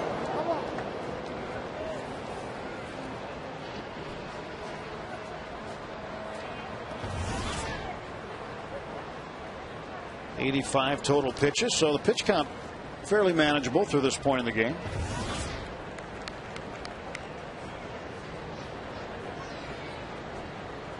Desmond is one of the top rookies in the National League in multi-hit games. He's got 36 of them. That's good for second. And he walks. Well, the presidents made their presence known. And it's a relay between the Pierogies and the former presidents of the United States. The president's off to a big lead. There's the anchor of the president's relay. The anchor's right. And he sinks like an anchor right here. A rare appearance from Potato Pete. We've not seen Pete in a year. And he came out. He just wanted to shake hands with one of the faces of Mount Rushmore. And Teddy, of course, very happy to oblige, but it allowed Cheese Chester to go on to the victory. It's always exciting to shake hands with the president. Absolutely.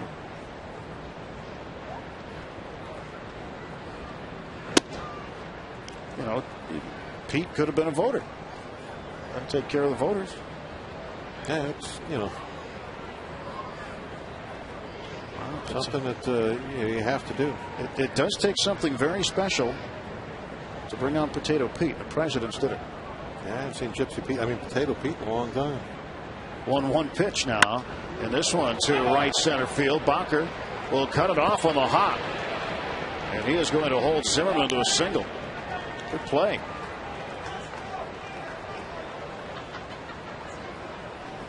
First and third, nobody out for the Nationals.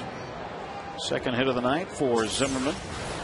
This ball was hit pretty hard, too. That might send up a little bit of a red flag. Let's see what happens here with Dunn. Probably a base hit away from having some bullpen action. Just the 4th hit for the Washington Nationals. Adam Dunn 0 for 2. Big strikeout in the 3rd with runners aboard after Espinosa had started it off with a home run. And Adam Dunn with 33 home runs. He could do it at any time. That's the scary thing about him. You look at the leaders in the National League in home runs. He's right near the top of the list. Albert Pujols with 35 to start the night. Dunn right behind him at 33. And Mark Reynolds and Joey Votto. Reynolds of Arizona, Votto of Cincinnati tied at 32.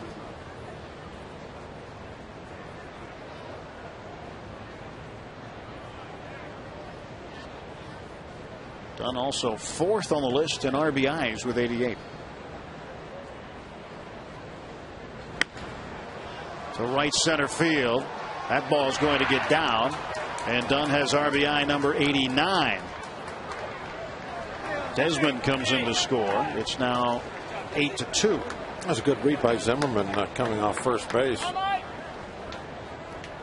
Most of the time, I think with McCutchen out there, you're a little leery of whether he's going to catch the ball or not. But Zimmerman read that well off the bat. Knew it wasn't hit very hard. Sounded like he got jammed and quickly got into second base. In fact, even rounded the bag. There it is, a little jam shot. And Zimmerman, look at that, he's taken off. He's around the bag. In fact, it looked like McCutchen tried to throw behind him. There was nobody there.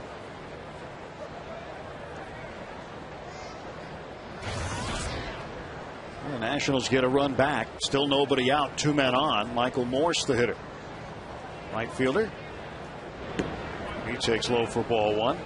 And the bullpen does get up and start throwing with it. Base hit by Dunn.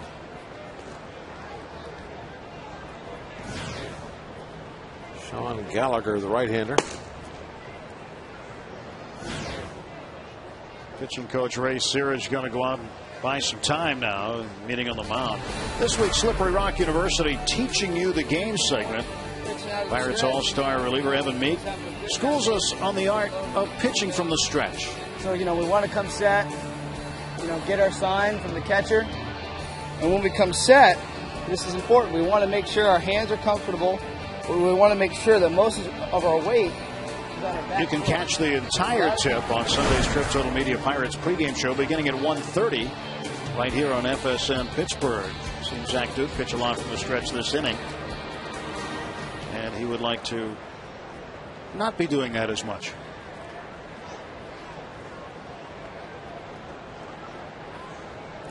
You're starting pitcher, you're pitching from the windup, things are probably going your way.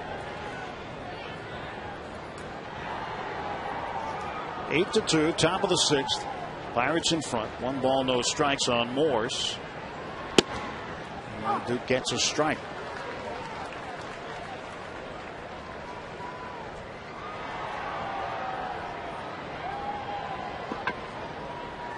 So Morse 1-1. Flying to right, reached on an error by Pedro Alvarez in the 4th inning, but was erased as part of a double play hit into by Ivan Rodriguez. Nobody moves up on that pitch. 2-1. So Ryan Dolan with a block here keeps the runners where they are. Nice play. Got down. The glove is in the dirt. Didn't bring it up and try and catch the ball. Kept the glove in the dirt. The ball came up and got him in the chest protector. Nice job. 3-1 now to Morse.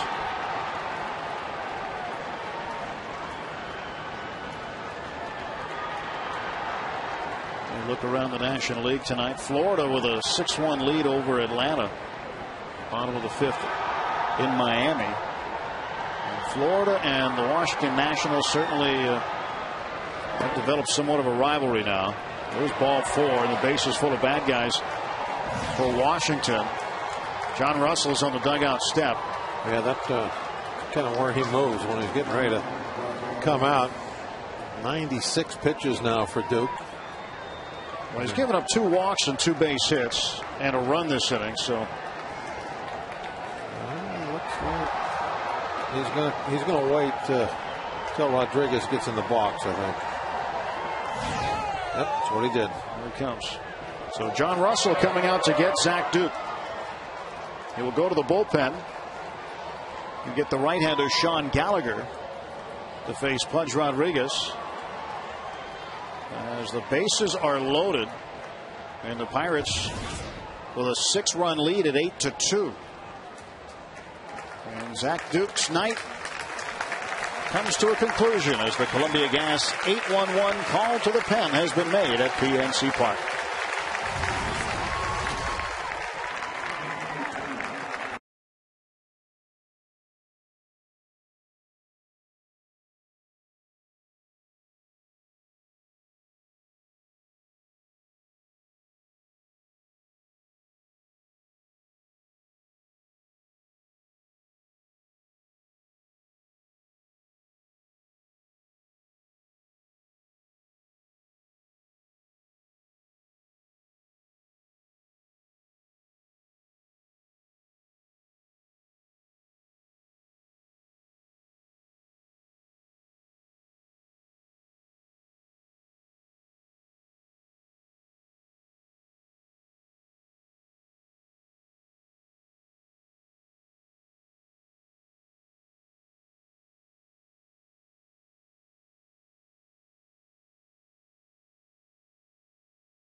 Outstanding images from the AGH cam tonight.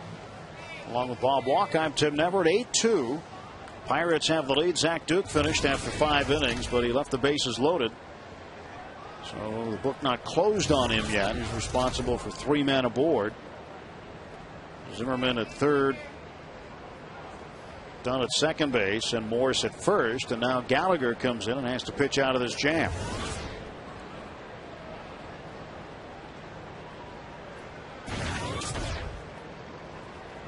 There's Sean's numbers on the year.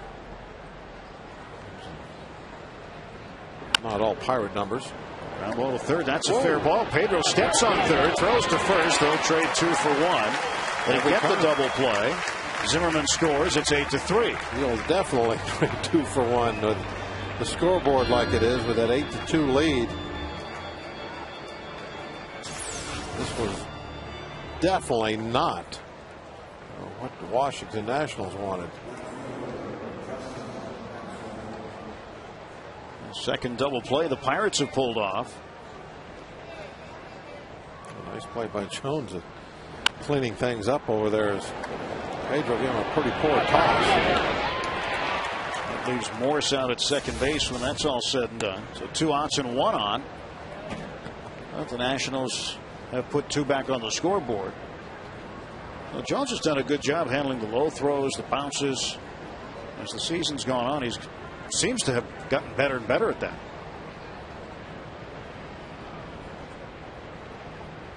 Justin Maxwell breaks his bat, hits it into left field. And that's going to be another run. And that'll close the book on Zach Duke. Hey, Mike. Duke charged for 4 runs. It's now an 8-4 ball game. 4 runs in 5 innings. That's not going to do that ERA any good.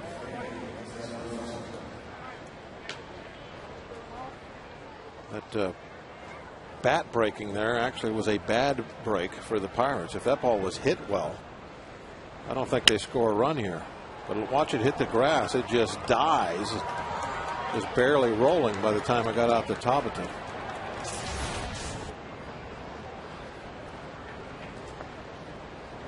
Maxwell at first with 2 men out. Here's Espinoza, switch hitter. Espinoza turning around to bat left-handed against the right-hander Gallagher.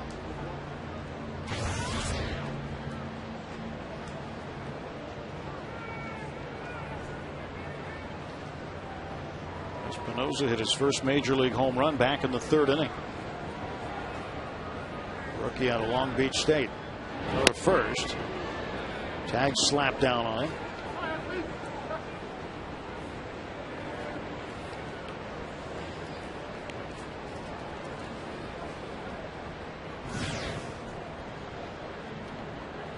Kevin Mensch coming up to pinch hit. He's a guy who's been around, kicked around the minor leagues a long time. Mensch in a pinch.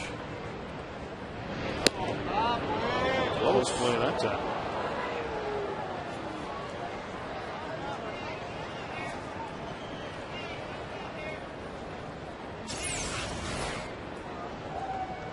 Bit of a late turn to get back to that bat.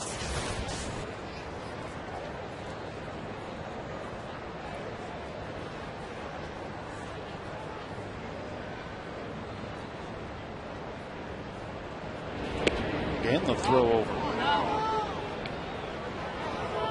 And the game with Florida the other day when that fight broke out, the Nationals were down by 11 runs. And Nigel Morgan stole second and third after being hit by a pitch.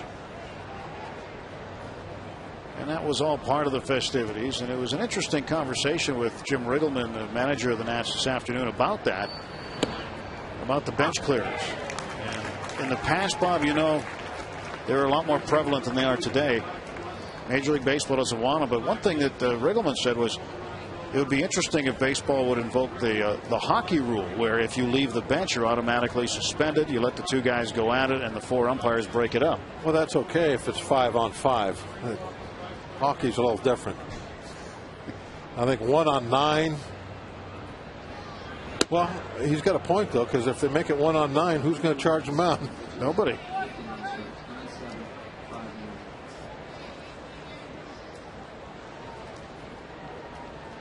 It'd be like if, say, the first baseman comes over like Gabby Sanchez did in that fight to protect his pitcher, Chris Volstad. That would be the equivalent of hockey's third man in penalty.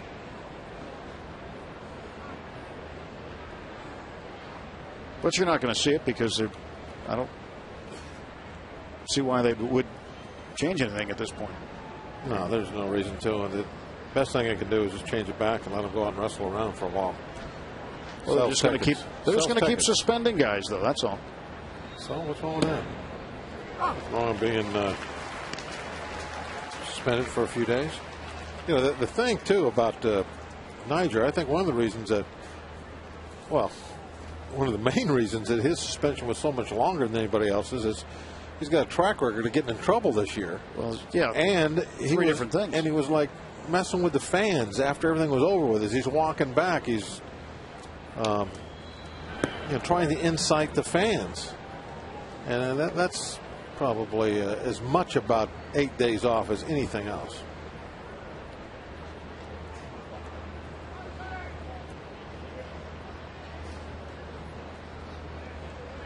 But he's under a suspension right now for throwing a baseball at a fan. I think that was a 7-day suspension. Which to be honest with you, I would say about allegedly throwing at a fan. Okay. Because there is, again, an appeal on that. He says he didn't, and there's usually two sides to every story. We'll give him the benefit of the doubt for the time being, but we'll see how the appeal comes out. But originally, he was thought to have thrown at a fan or a group of fans. But that alleged incident is part of what's going on now. Right. Correct.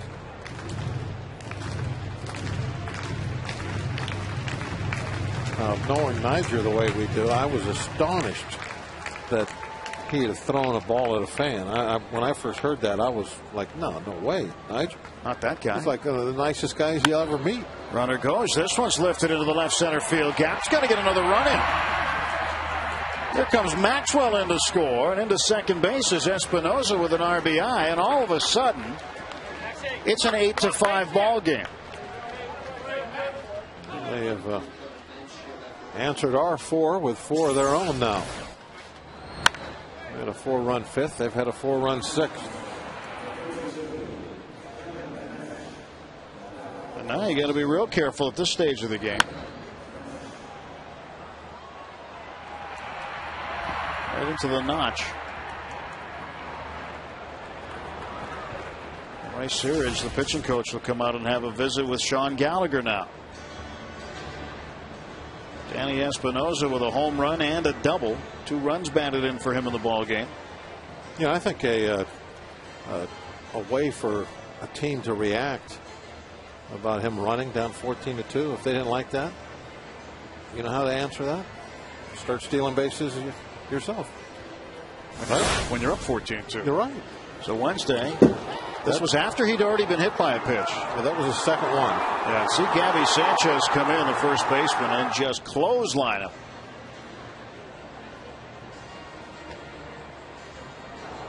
And the part at the end, this is what you were talking about, Bob. This is the UFC portion of the game, which Major League Baseball doesn't like. Yeah, that I think was a big part of it. That's probably 2 extra days off just for that. That would be my guess.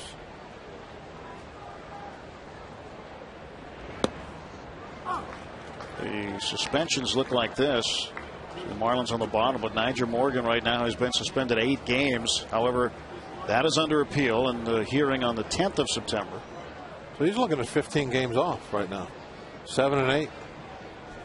Jim Riggleman serving the first of his 2 games tonight. He'll sit out tonight and tomorrow night. John McLaren managing tonight, and then Pat Listash will serve the first of his 3 games starting Sunday afternoon. Third base coach, who was the first national into the pile after Morgan.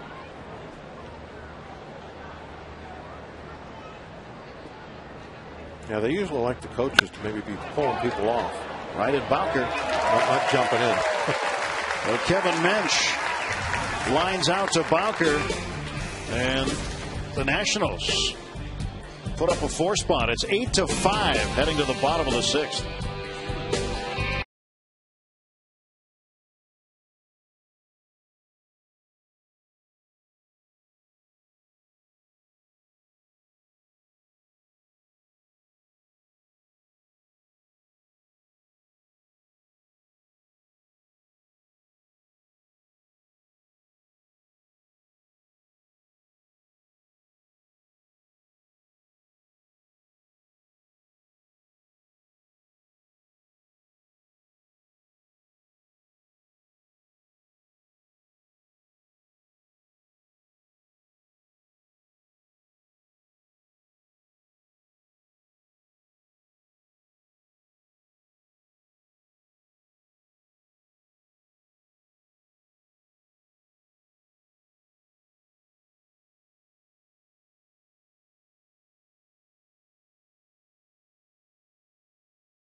Time to check out tonight's Coors Light Freeze Cam. And it was a ball that I thought for a moment was going to be a home run, but no, not quite. Watch where it hits. Just needed a smidgen. That's tonight's Freeze Cam. Brought to you by Coors Light, the world's most refreshing beer.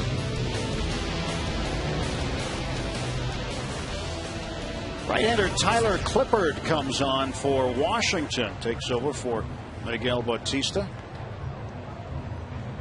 Andy LaRoche will be the first to face him. Look at that opponent batting average, just .213.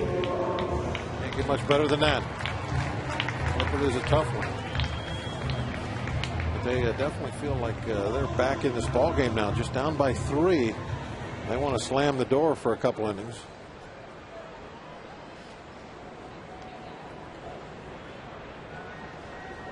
Clippard into the wind in the pitch, and that is high to LaRoche. Andy trying to get something done as a pinch hitter.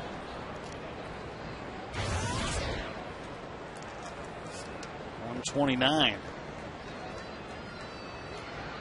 .211 overall in the year. He'll take a strike, 1-1.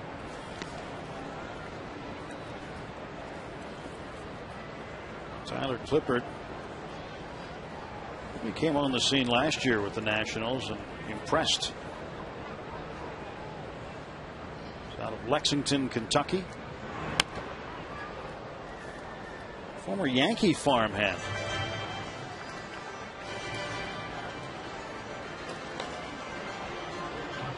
Right-handed pitcher Jonathan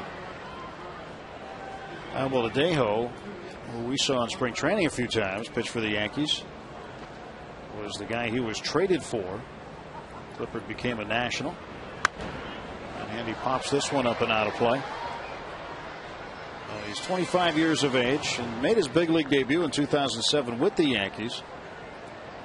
Had 2 appearances in 08 and then a career high 41 appearances last year prior to his work this year, where he has appeared in a new career high 67 games. Gets Andy to chase that one and strikes him out.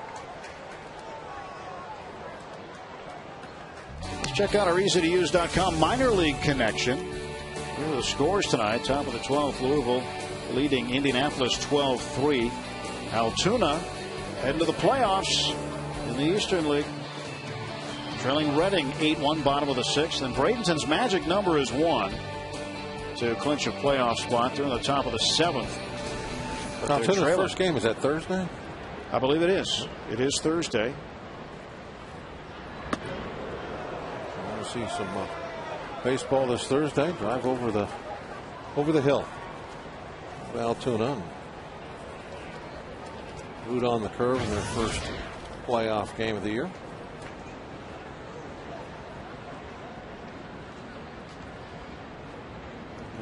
They could definitely have some pitching over there that we might be seeing at this level next season. They've got a good staff of young pitchers. They clinched the Eastern League's Western Division title Tuesday night. First time in the postseason since 2006 are the Curve. And if you might be watching us down on the Gulf Coast in Florida, the Marauders entered tonight with a 2-game lead with 3 to play in the Florida State League's second half. So again, they're magic number 1. Their game in Charlotte tonight, but they're losing that one. So still some time to clinch and go to the postseason, their first season in Bradenton. Andrew McCutchen an even count, 2-2.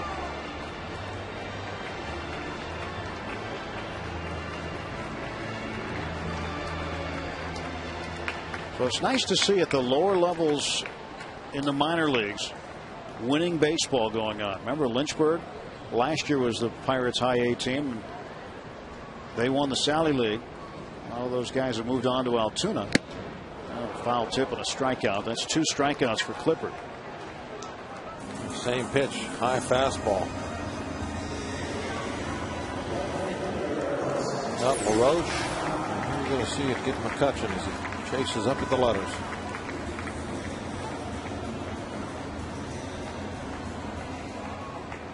Oh, that was a great shot there. You could see exactly how late he was. 2 down, bottom of the 6th. 3-run lead for the Pirates, 8-5. Tabata takes outside, ball 1. So Bradenton on the cusp of the playoffs, Altoona in. Indy was battling for a while, but it appears they'll fall short. Towards short, and there is Ian Desmond. Gets Tabata by a step. 3 up, 3 down for the Bucks. We'll go to the 7th. Pirates lead it by 3 runs.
It's Sky Blast 3, featuring country music star Luke Bryan live in concert right from the field here at PNC Park.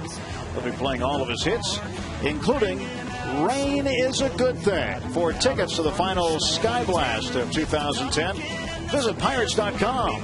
It's also Photo Fest prior to the game on Federal Street starting at 3 p.m. But don't miss Luke Bryan and Sky Blast 3.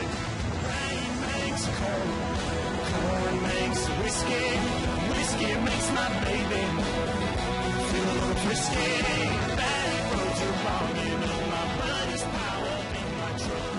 Up and coming country star. He's got a #1 hit. Rain is a good thing. There's Nyjer Morgan to start the 7th. 8-5 Pirates, and Nyjer fouls that one off. Trying to use his speed to get on base. Will Ledesma, the new pitcher for the Bucks. Yeah, got a fastball up and in with something on it. That's a tough one to try and bunt. Ledesma's numbers so far.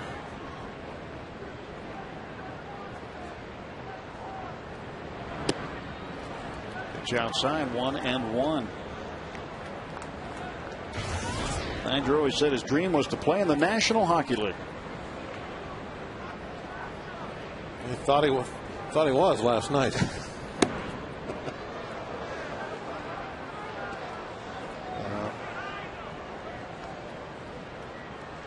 He didn't pull the shirt up over the opponent's head. He's supposed to do that. Got to pull the sweater up over the head. Well, we talked to Nyjer in the clubhouse today, and as usual, he's in good spirits, including under the circumstances. That's went pretty well to center, but waiting for it is Andrew McCutchen. And Nyjer Morgan is now 0 for 3.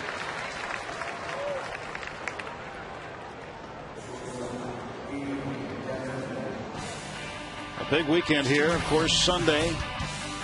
The Maz statue unveiling at 12:45. Players from the 1960 championship Pirates will be here.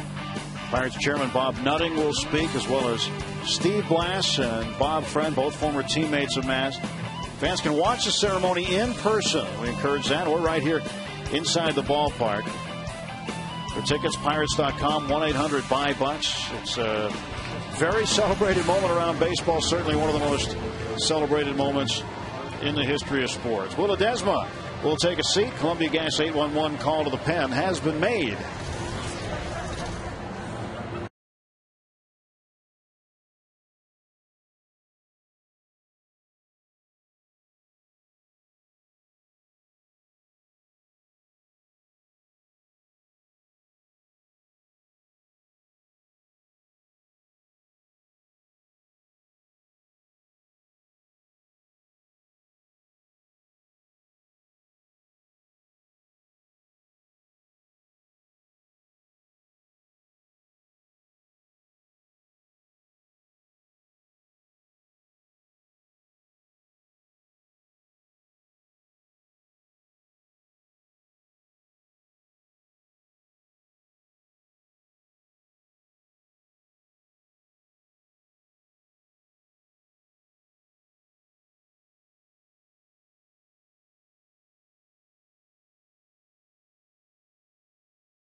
Some hand slapping going on right now, and Chan Ho Park comes on, makes his 13th appearance for the Pirates.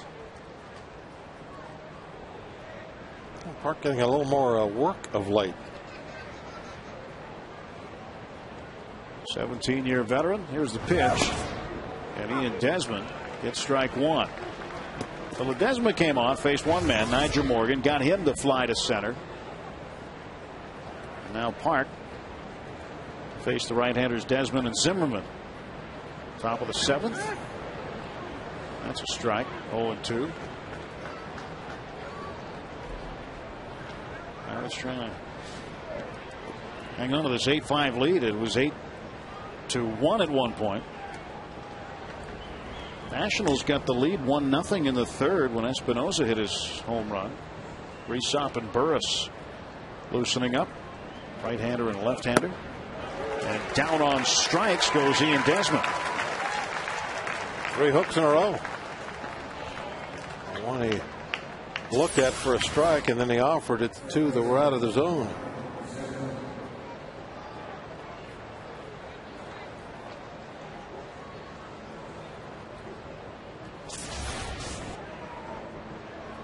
Two outs. Hitters like to look back at the big screen. They want to see where the pitch was. Watch those replays.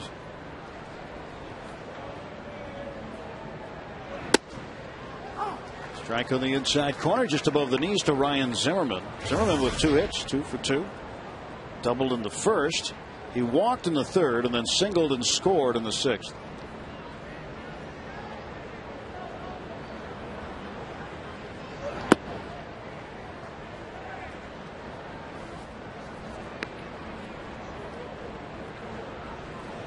Chan Ho Park appeared on Wednesday against the Cubs.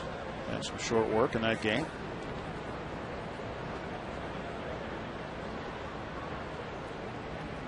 Waiting for the 1-1. Now it's 1-2. Zimmerman trying to put a hurting on that ball. Just caught a little bit of a piece of it. Doing good work with that hook. Really seems to be able to come up with it. I don't know what, that might not have been a hook. Didn't have much sideways break to it. In fact, I think it was a little too much velocity to be a hook, but certainly a good drop to it. Popped him up, and Garrett Jones calling for it. Good work by Park and good work by the Pirate bullpen. They retire the Nats in order. It is stretch time. 8-5 Bucks.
Hit FSNinsider.com now and enter triple for your chance to be one of the 15 lucky winners of the Grand Slam Fan Appreciation Day at the ballpark. That will be on September 15th. Triple. That what you need to type in. You ever hit one of those? I have multiple triples. Multiple. I mean, as a professional. Neil Walker hits this one down the left field line, and going after it is Maxwell, who makes the catch. And there's quickly one away for the Pirates in the bottom of the 7th. Let's take a look right now while we have a moment on our plays that made you smile from our friends at Aspen Dental. Garrett Jones drives one to the gap in left center field. That gets down. 2 runs come in. Big smile there. And this one going back. Oh, right off the top of the wall. Tabata coming in. And Jones finally getting to second base and smiled once he got there. Tabata had everybody confused. Tabata, even though there was one out, instead of if there was no out, going back to tag up could have been understandable. But with one out, Tabata went back and tagged up at second and caused quite a logjam out there for a while. If Niger would have played that better, we would have been in trouble on the bases. Adam Dunn taking himself 2 down.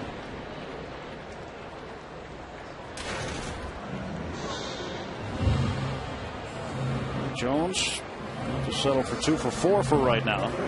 He'll take that. It's okay when you're settling for 2 out of 4. That's all right. 2 for 4. He's had that batting average sinking for most of the month.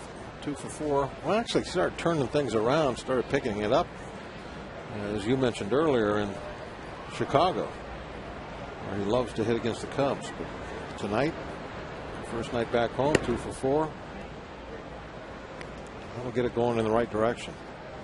Well, since Tyler Clippard has come on, he's retired 5 straight Pirates. Pedro Alvarez trying to break up that little string. This guy's tough.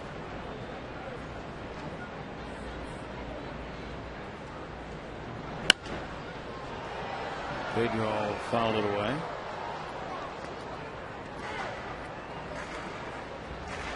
Sean Burnett, the last guy to wear number 17 for the Pirates.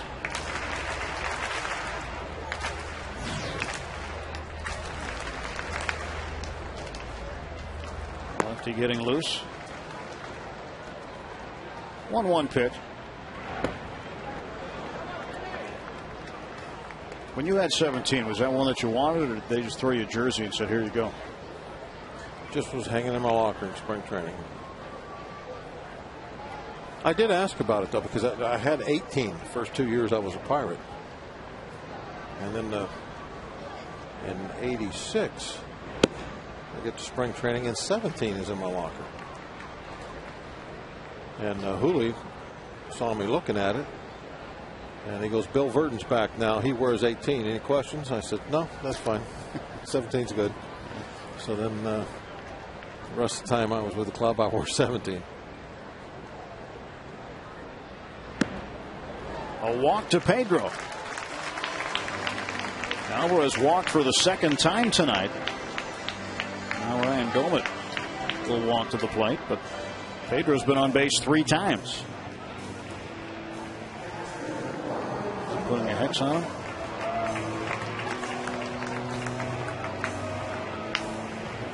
Okay. I think we're going to get a home run. Lots of signs in baseball. I think we're going to get a home run, but maybe we'll have to be off Sean Burnett. Well, John McLaren, the bench coach, has not yet emerged from the dugout, but he's hanging around the bottom of the steps. It's weird, though. If you use Sean Burnett, why don't you start the inning on it?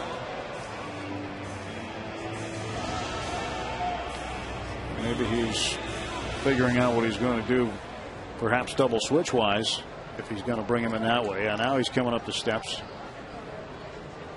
And McLaren wants timeout. He does indicate a double switch. And we will see Sean Burnett facing his former battery mate, Ryan Doumit. He'll force Doumit to turn around about right-handed against the lefty Burnett.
We go back to the fourth inning, and Ryan Domit, a solo home run, his 12th of the year. He's 1 for 2 at this point in time. And then in the fifth, he got a man on, and he reaches for one, pokes it into right field, scores Pedro. The 2 runs batted in tonight for Ryan Domit. The Nationals don't want him batting left-handed anymore. The double switch will put Roger Bernardina in the number 9 spot in the batting order. Sean Burnett enters in the number 1 spot, replacing Niger Morgan.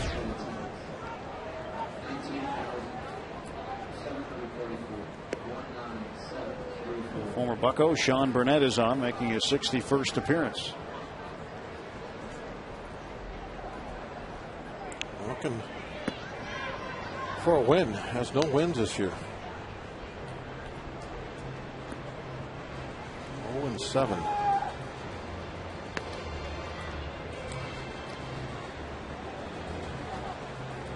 Trainers looking at something at Pudge Rodriguez during the break, and he might have something on his finger. A brace on that catching hand, thumb.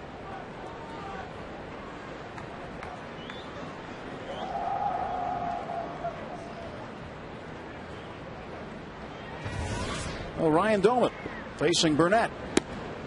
He takes outside, ball 1. 1 ball and no strikes. Domit has faced Burnett twice in his career. Most of the time they played together, came up through the minor leagues together. Domit is 0 for 2 against him, trying to change it.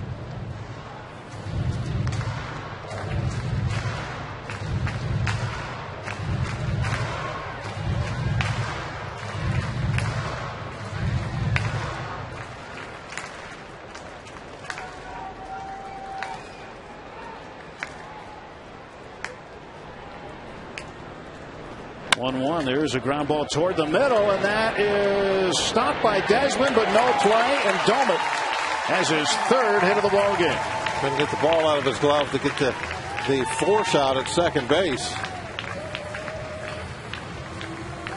It looked like Sean Burnett had a chance maybe to catch this ball. Watch his glove. And then he pulled it back at the last moment, thinking, well, they're going to have that. I don't want to deflect it. But no, they didn't have it. Didn't get it out of the glove.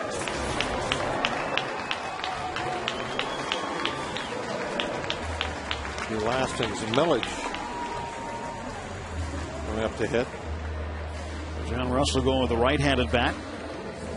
You would assume a straight change here. Millage will stay in the game, go to right for Bowker.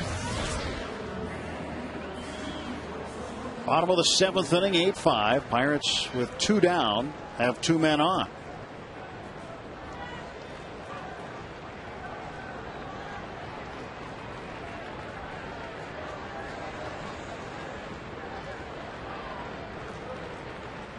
Alvarez off of second base, Domit off of first, and Millage takes low and away, ball 1. That right field situation is getting a little crowded now that Bowker has come aboard. Bowker, a left-handed hitter, Millage, a right-handed hitter, Domit, a switch hitter. So it gives John Russell some options in right field, which probably will have somewhat of a revolving door through the remainder of the season. A little comebacker, and Burnett throws out Millage, and the Pirates will strand 2 in the 7th. We'll go to the 8th. When we come back to PNC Park, Pirates 8 and the Nationals 5.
today. Mike Waddy, the interim manager. Albert Pujols, National League Player of the Month for August. Big numbers. Tim Hudson, the pitcher of the month. 4-0. He'll pitch against the Pirates on Tuesday here at PNC Park. As Steven Strasburg, successful Tommy John surgery today. He'll miss the next year to year and a half. How do they know it was successful surgery? They hadn't done anything yet. You know, the doctors know these things. That's a very good question, but I don't have the answer to it. Lastings Milledge remains in the game in right field. I think it'd be successful once he's back pitching again. And Brian Burris is back pitching again, takes over for Chan Ho Park, and he will face Adam Dunn here in the 8th.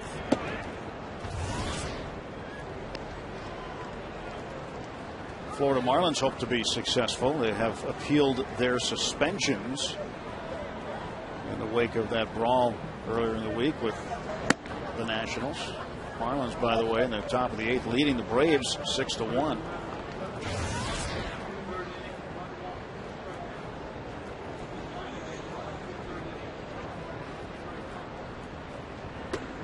Dunn takes that one for ball 3, 3-0. Pirates with the shift on. Nobody on the left side of the infield with the exception of Pedro Alvarez. He's closest to second base. Neil Walker's out in short right field. It's 3-1. Texas Rangers made an interesting sign today, Bob. The sign shop. No, they signed a player. Oh, I thought they made the sign. No, they signed a player. Mark Pryor. Signed him to a minor league deal. I think they can make him a reliever. Was he pitching the minor leagues this year? Yeah, he'll be at AAA Oklahoma City. 3-2. That's fouled back, but he's probably more of a project for next season. I wouldn't think he would factor it all into this year. Did he have some successful surgeries? You'd have to ask his doctor. Those guys know what they're talking about.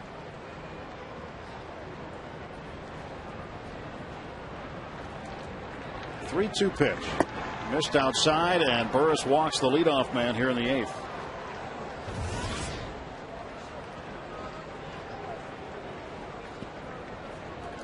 And that's going to be it for Burris. John Russell already. I mean, he was on the top step really before Dunn dropped his bat. He'll go to the right-hander Chris Resop. And another pitching change at PNC Park. Columbia Gas 8-1-1 call to the pen has been made by John Russell. Here comes right-hander Chris Resop.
Take a look at the road ahead. Brought to you by your Western Pennsylvania Toyota dealers. Toyota moving forward tomorrow. The Nationals Pregame starts at 6:30. Sunday afternoon, 12:30, and a special day as the statue of Bill Mazeroski will be dedicated. Make sure you're on board at 12:30 that day.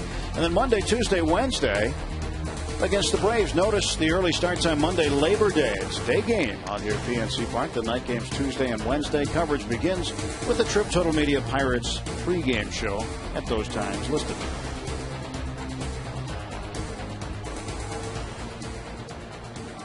Michael Morse to face Chris Rhysop. Nobody out, top of the 8th, 8-5 Pirates. Adam Dunn walked. Brian Burris faced him, and he has since been lifted from the ball game. And now Morse comes around with strike one. Now this is where that injury to Meek comes into play. Either he or Hanrahan normally be pitching right now. But, Hanrahan will be the 9th inning guy for sure with Meek not available. And so it falls to Rhysop.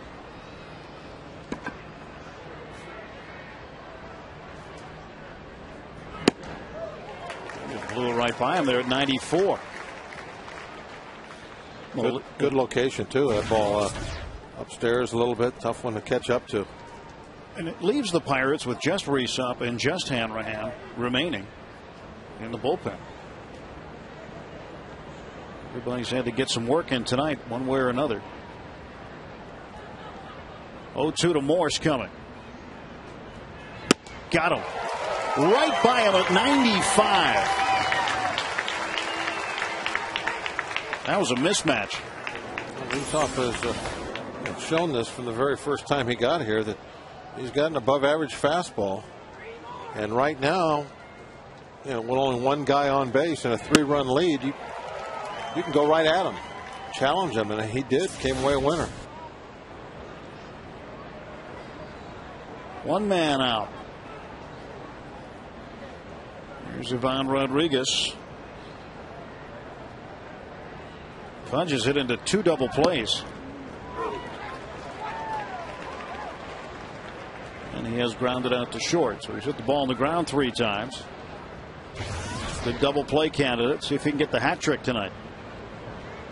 They've done the runner at first base. He's got 23 for the year.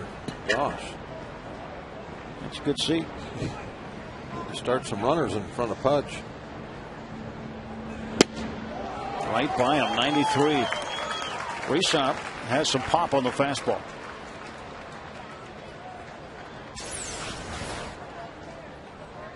Yes, that was right by him. 0-2.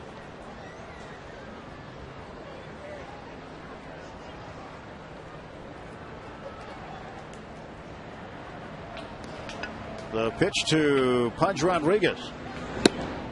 1 ball, 2 strikes.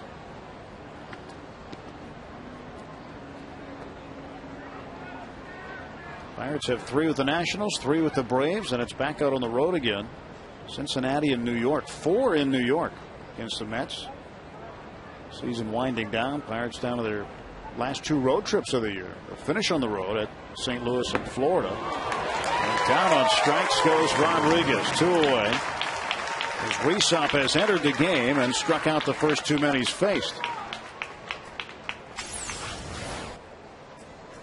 This time with a breaking ball down and away after all those fastballs. Pudge has no chance to catch that one on the bat.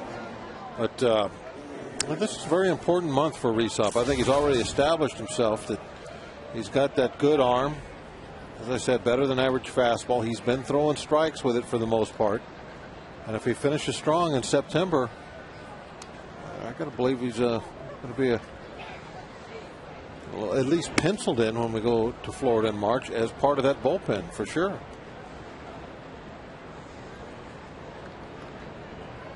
You never know about bullpens. It's like 70% of them around the league get pretty much rebuilt year after year.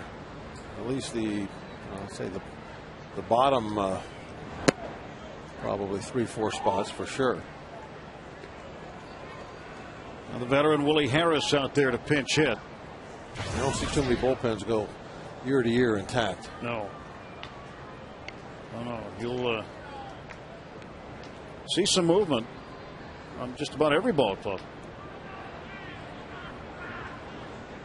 The 2-0 coming to Harris. There's not too many long-term contracts out there in that bullpen, for one thing. So if they're older guys, they're going to have an opportunity to go to greener pastures. And so they move around a lot. You'll see relievers, veteran relievers usually have about 5 or 6 sets of luggage. They make nice keepsakes. They're functional in the offseason. Another strike to Harris. Harris playing on his 5th big league team. Started with Baltimore in 2001. He's been with the White Sox, the Red Sox, the Braves, and this is his 3rd season in Washington with the Nationals.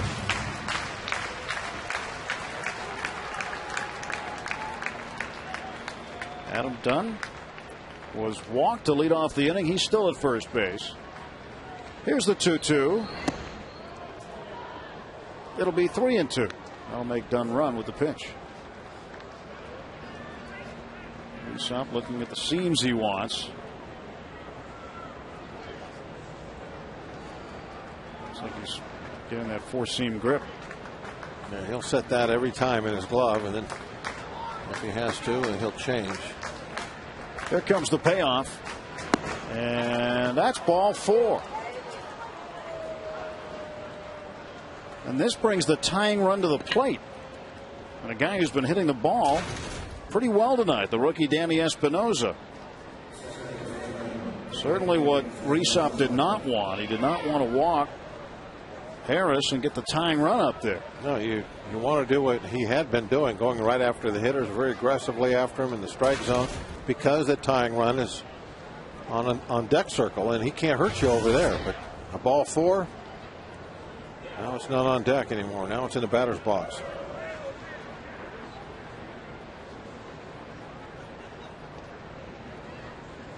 Here's Espinosa, the switch hitter, batting left-handed. He's got a home run and a double tonight. Domet holding it over the outside part of the plate and not getting a call. Joel Hanrahan starting to warm up.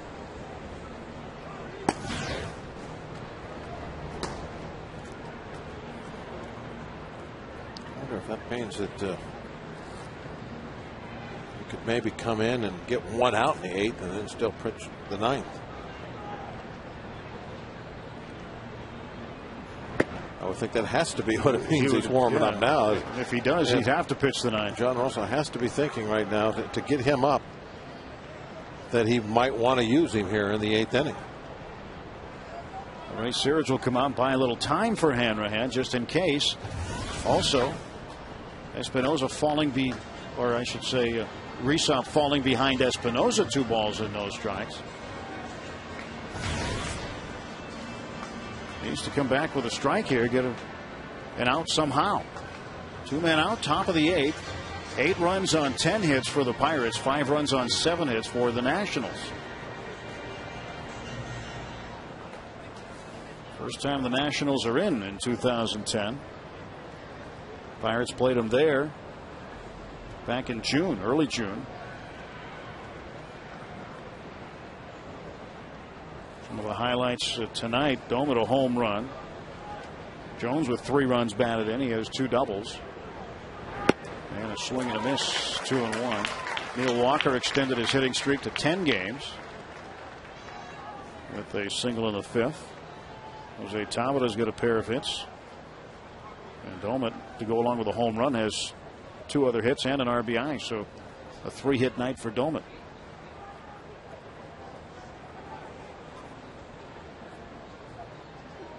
Rysop's 2-1. Now it's 3-1. And dangerously close to putting the tying run on base. Roger Bernardina is on deck. He has not had a plate appearance in the ball game tonight. Came in as part of that double switch that was pulled off by John McLaren. 3-1. That's a strike. Just got the corner. So it comes down to a payoff pitch here. 3 balls and 2 strikes. Dunn the runner at second, and Willie Harris at first. Both recipients of a walk.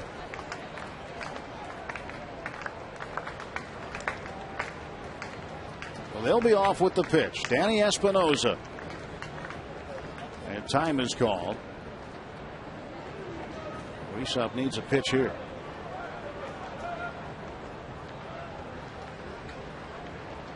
Big pitch in the ball game right now.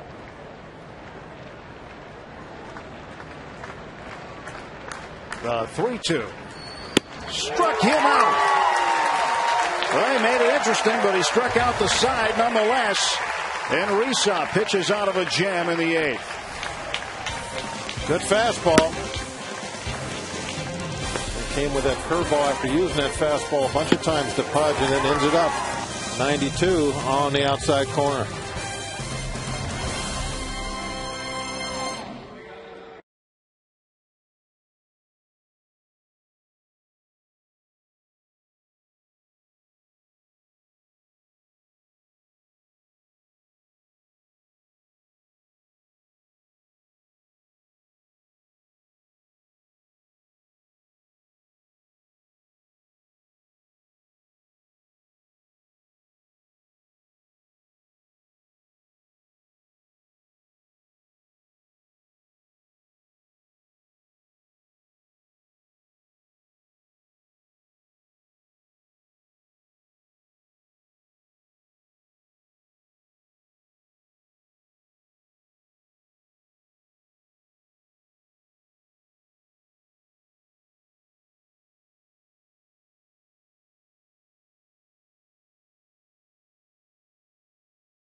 This Sunday, then be with us on FSN.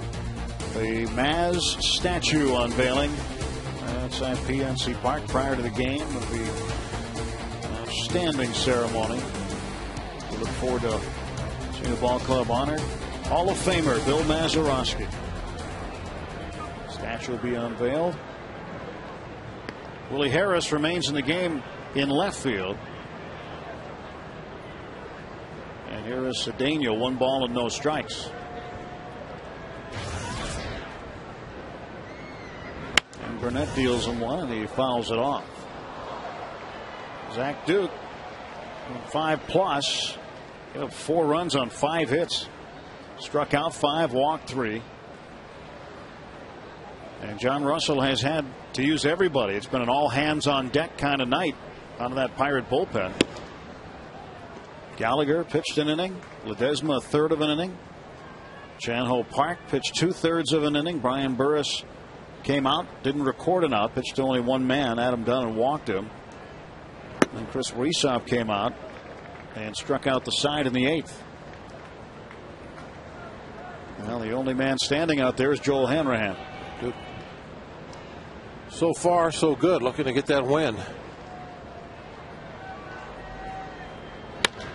Cedeno bangs a base hit into right center field.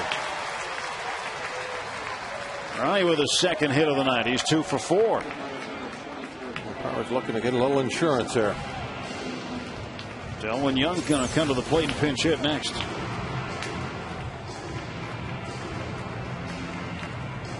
All got fairly deep into the strike zone. Yeah, I think he made contact with that right over the front edge of the plate.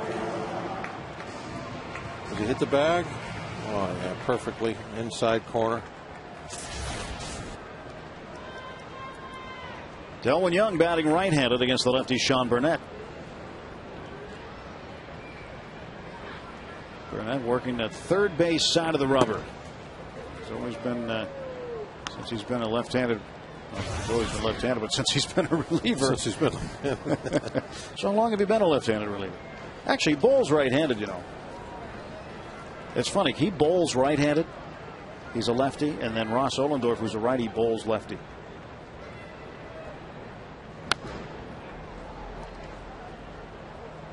One ball and one strike. I talked to Ross the other day in Chicago about his shoulder. I'm not sure exactly when he'll be back. I said, well, you bowl lefty harder than anybody I've ever seen roll the ball down the lane. I said, do you ever think about maybe one day just for fun trying to throw it with the other arm just to see if you can? He just shook his head, smiled, said no. You got a pretty strong right arm. But Ross on the DL right now. I don't know if we'll see Ross this year. Well, time might run out on him. That's the problem with the calendar for Ross Ohlendorf right now.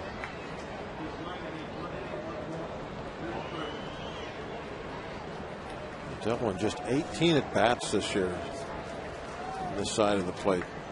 Ross. Get to see him hit right-handed very often. Breaks his bat. Zimmerman to second for one. The turn by Espinosa, and that's a double play. Around the horn they go. Delwai limping a little bit going over the bag at first. Zimmerman, very good third baseman. He hit the bag funny or something as he ran down the line. He started limping a little. Right there, see that? Yeah.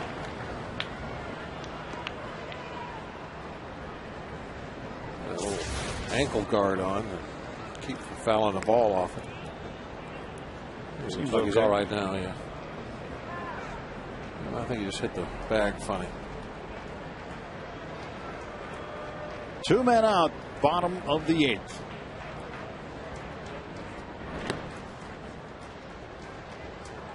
Andrew McCutchen tonight is 0 for 3.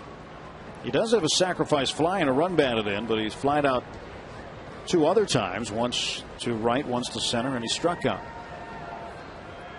Hanrahan's all ready to go.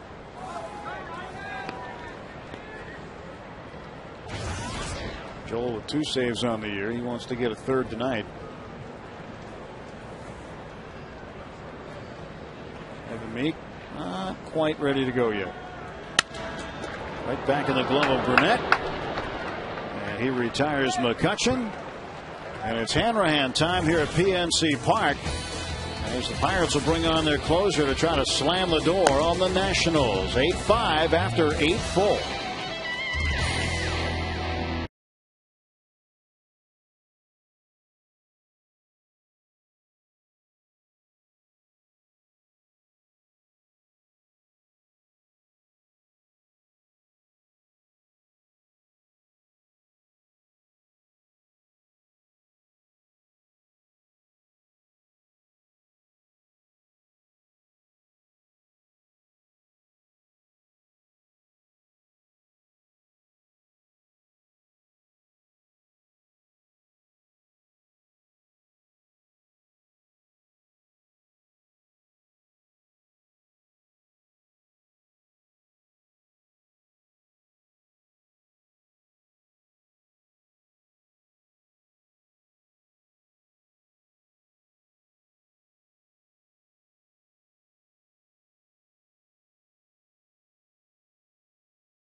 Great pictures from the AGH cam tonight. And don't forget the AGH Sports Medicine Pirates post-game shows coming up next. Highlights and analysis. Paul Alexander in the studio for us tonight. Ryan Doman and the Pirates with a 3-run lead. And Joel Hanrahan comes on to try to close the door and give the Pirates a victory over the Nationals. 3 outs. Stand between Hanrahan and a save. Fabulous strikeout numbers this year. 81 Ks, 57 innings. Roger Bernardina's first plate appearance. And he would love nothing more than to slam the door here on the Nationals in fine 1-2-3 fashion. Pitching against his former ball club.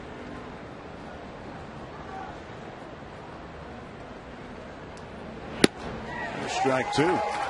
But Joel, interestingly enough, last year in mid-July, right after the trade, was sitting in a hotel room in Philadelphia on an off day waiting for the Pirates and Phillies series to resume.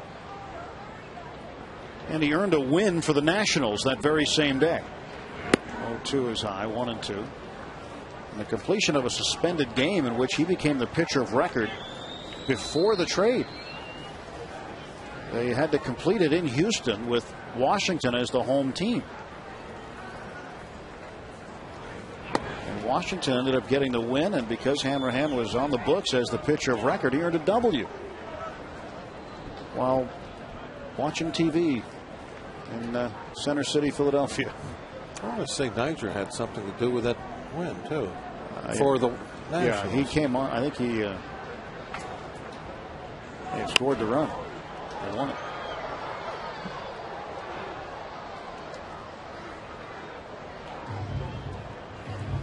Two and 2 to Bernardino.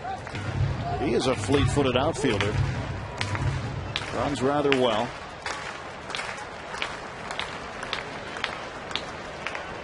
Hanrahan's 2-2 to the right side. Walker throws him out. 1 away.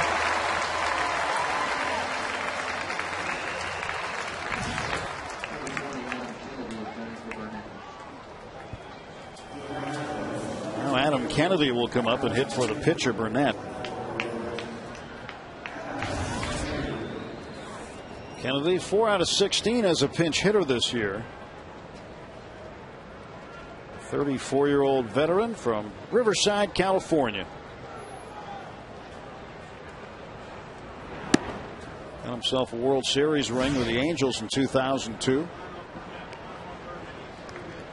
Been in the big leagues for 12 years.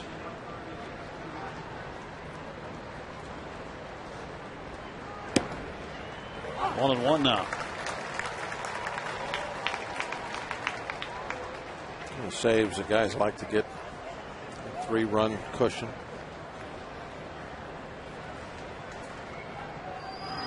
Stress level way down when you come in. Stress level, if it's a 1-run game, it's a little different. Right now, concentration level is right there, very easy. Just pound the strike zone. And it for Duke. Good work with the bullpen.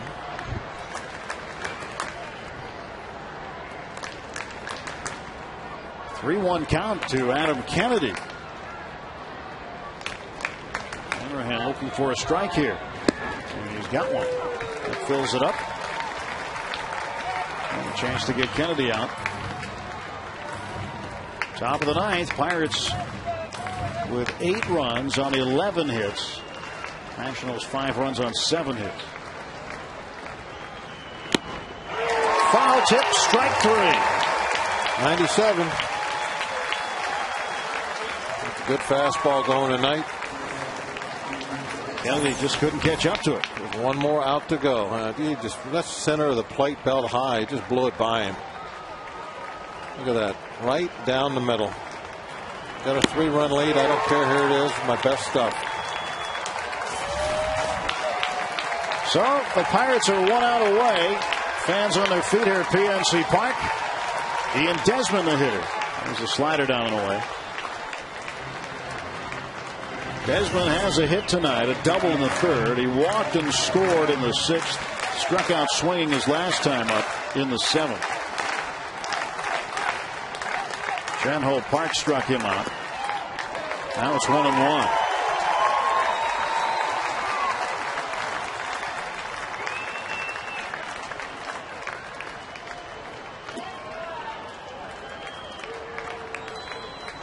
The 1-1.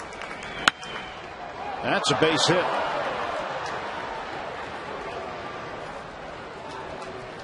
Desmond fought that off, went the other way, got himself a single. He's now 2 for 4. Brings up a tough part of the order now. The third hitter, Ryan Zimmerman. And the cleanup hitter, Adam Dunn on deck. Dunn represents the tying run. So there is 2 outs in the top of the 9th. And Hanrahan a chance to get Zimmerman here.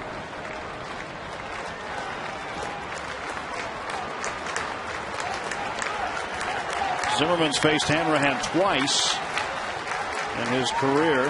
He's 0 for 2. Hanrahan struck him out once. Starts him with a strike.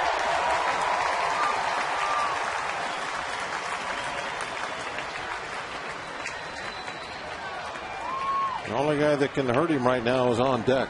So no reason to be shy about that strike zone with Zimmerman. Kind of overthrew that breaking ball.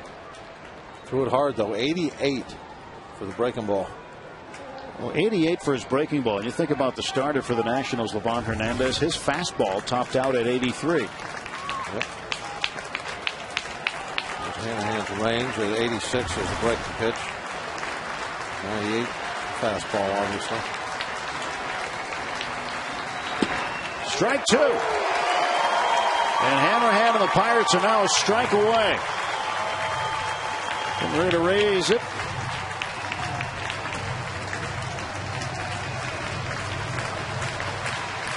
Zach Duke watching with great interest, as he should be. 1-2. Got him. Swung on a miss. Strike 3. And the ball game is over. Joel Hanrahan slams it shut on the Nationals. Picks up his 3rd save of the year. And wins it for Zach Duke. Really a fine job by the offense tonight, getting out to that early lead. Pirates had a nice cushion to work with tonight. Garrett Jones is really, looking to get hot here the last month. Started hitting the ball very well in Chicago and now has carried it on to the first game here this homestand. And a very satisfying save, I would imagine, for Hanrahan coming in and blowing the Nationals away in the 9th inning. Well, that'll do it for our game coverage. Our next broadcast of Pirates baseball in FSN Pittsburgh tomorrow night. Game 2 against the Nationals. John Lannon against Paul Maholm. Trip Total Media Pirates pregame begins our coverage at 6:30. Then Greg Brown and Steve Blass bring you the call at 7 right here on FSN Pittsburgh, bringing the game to you. Again, our final score, Pirates 8, Washington 5. For Bob Walk and our entire crew, I'm Tim Everett. Stay tuned. The AGH Sports Medicine Pirates postgame show comes up right after the break.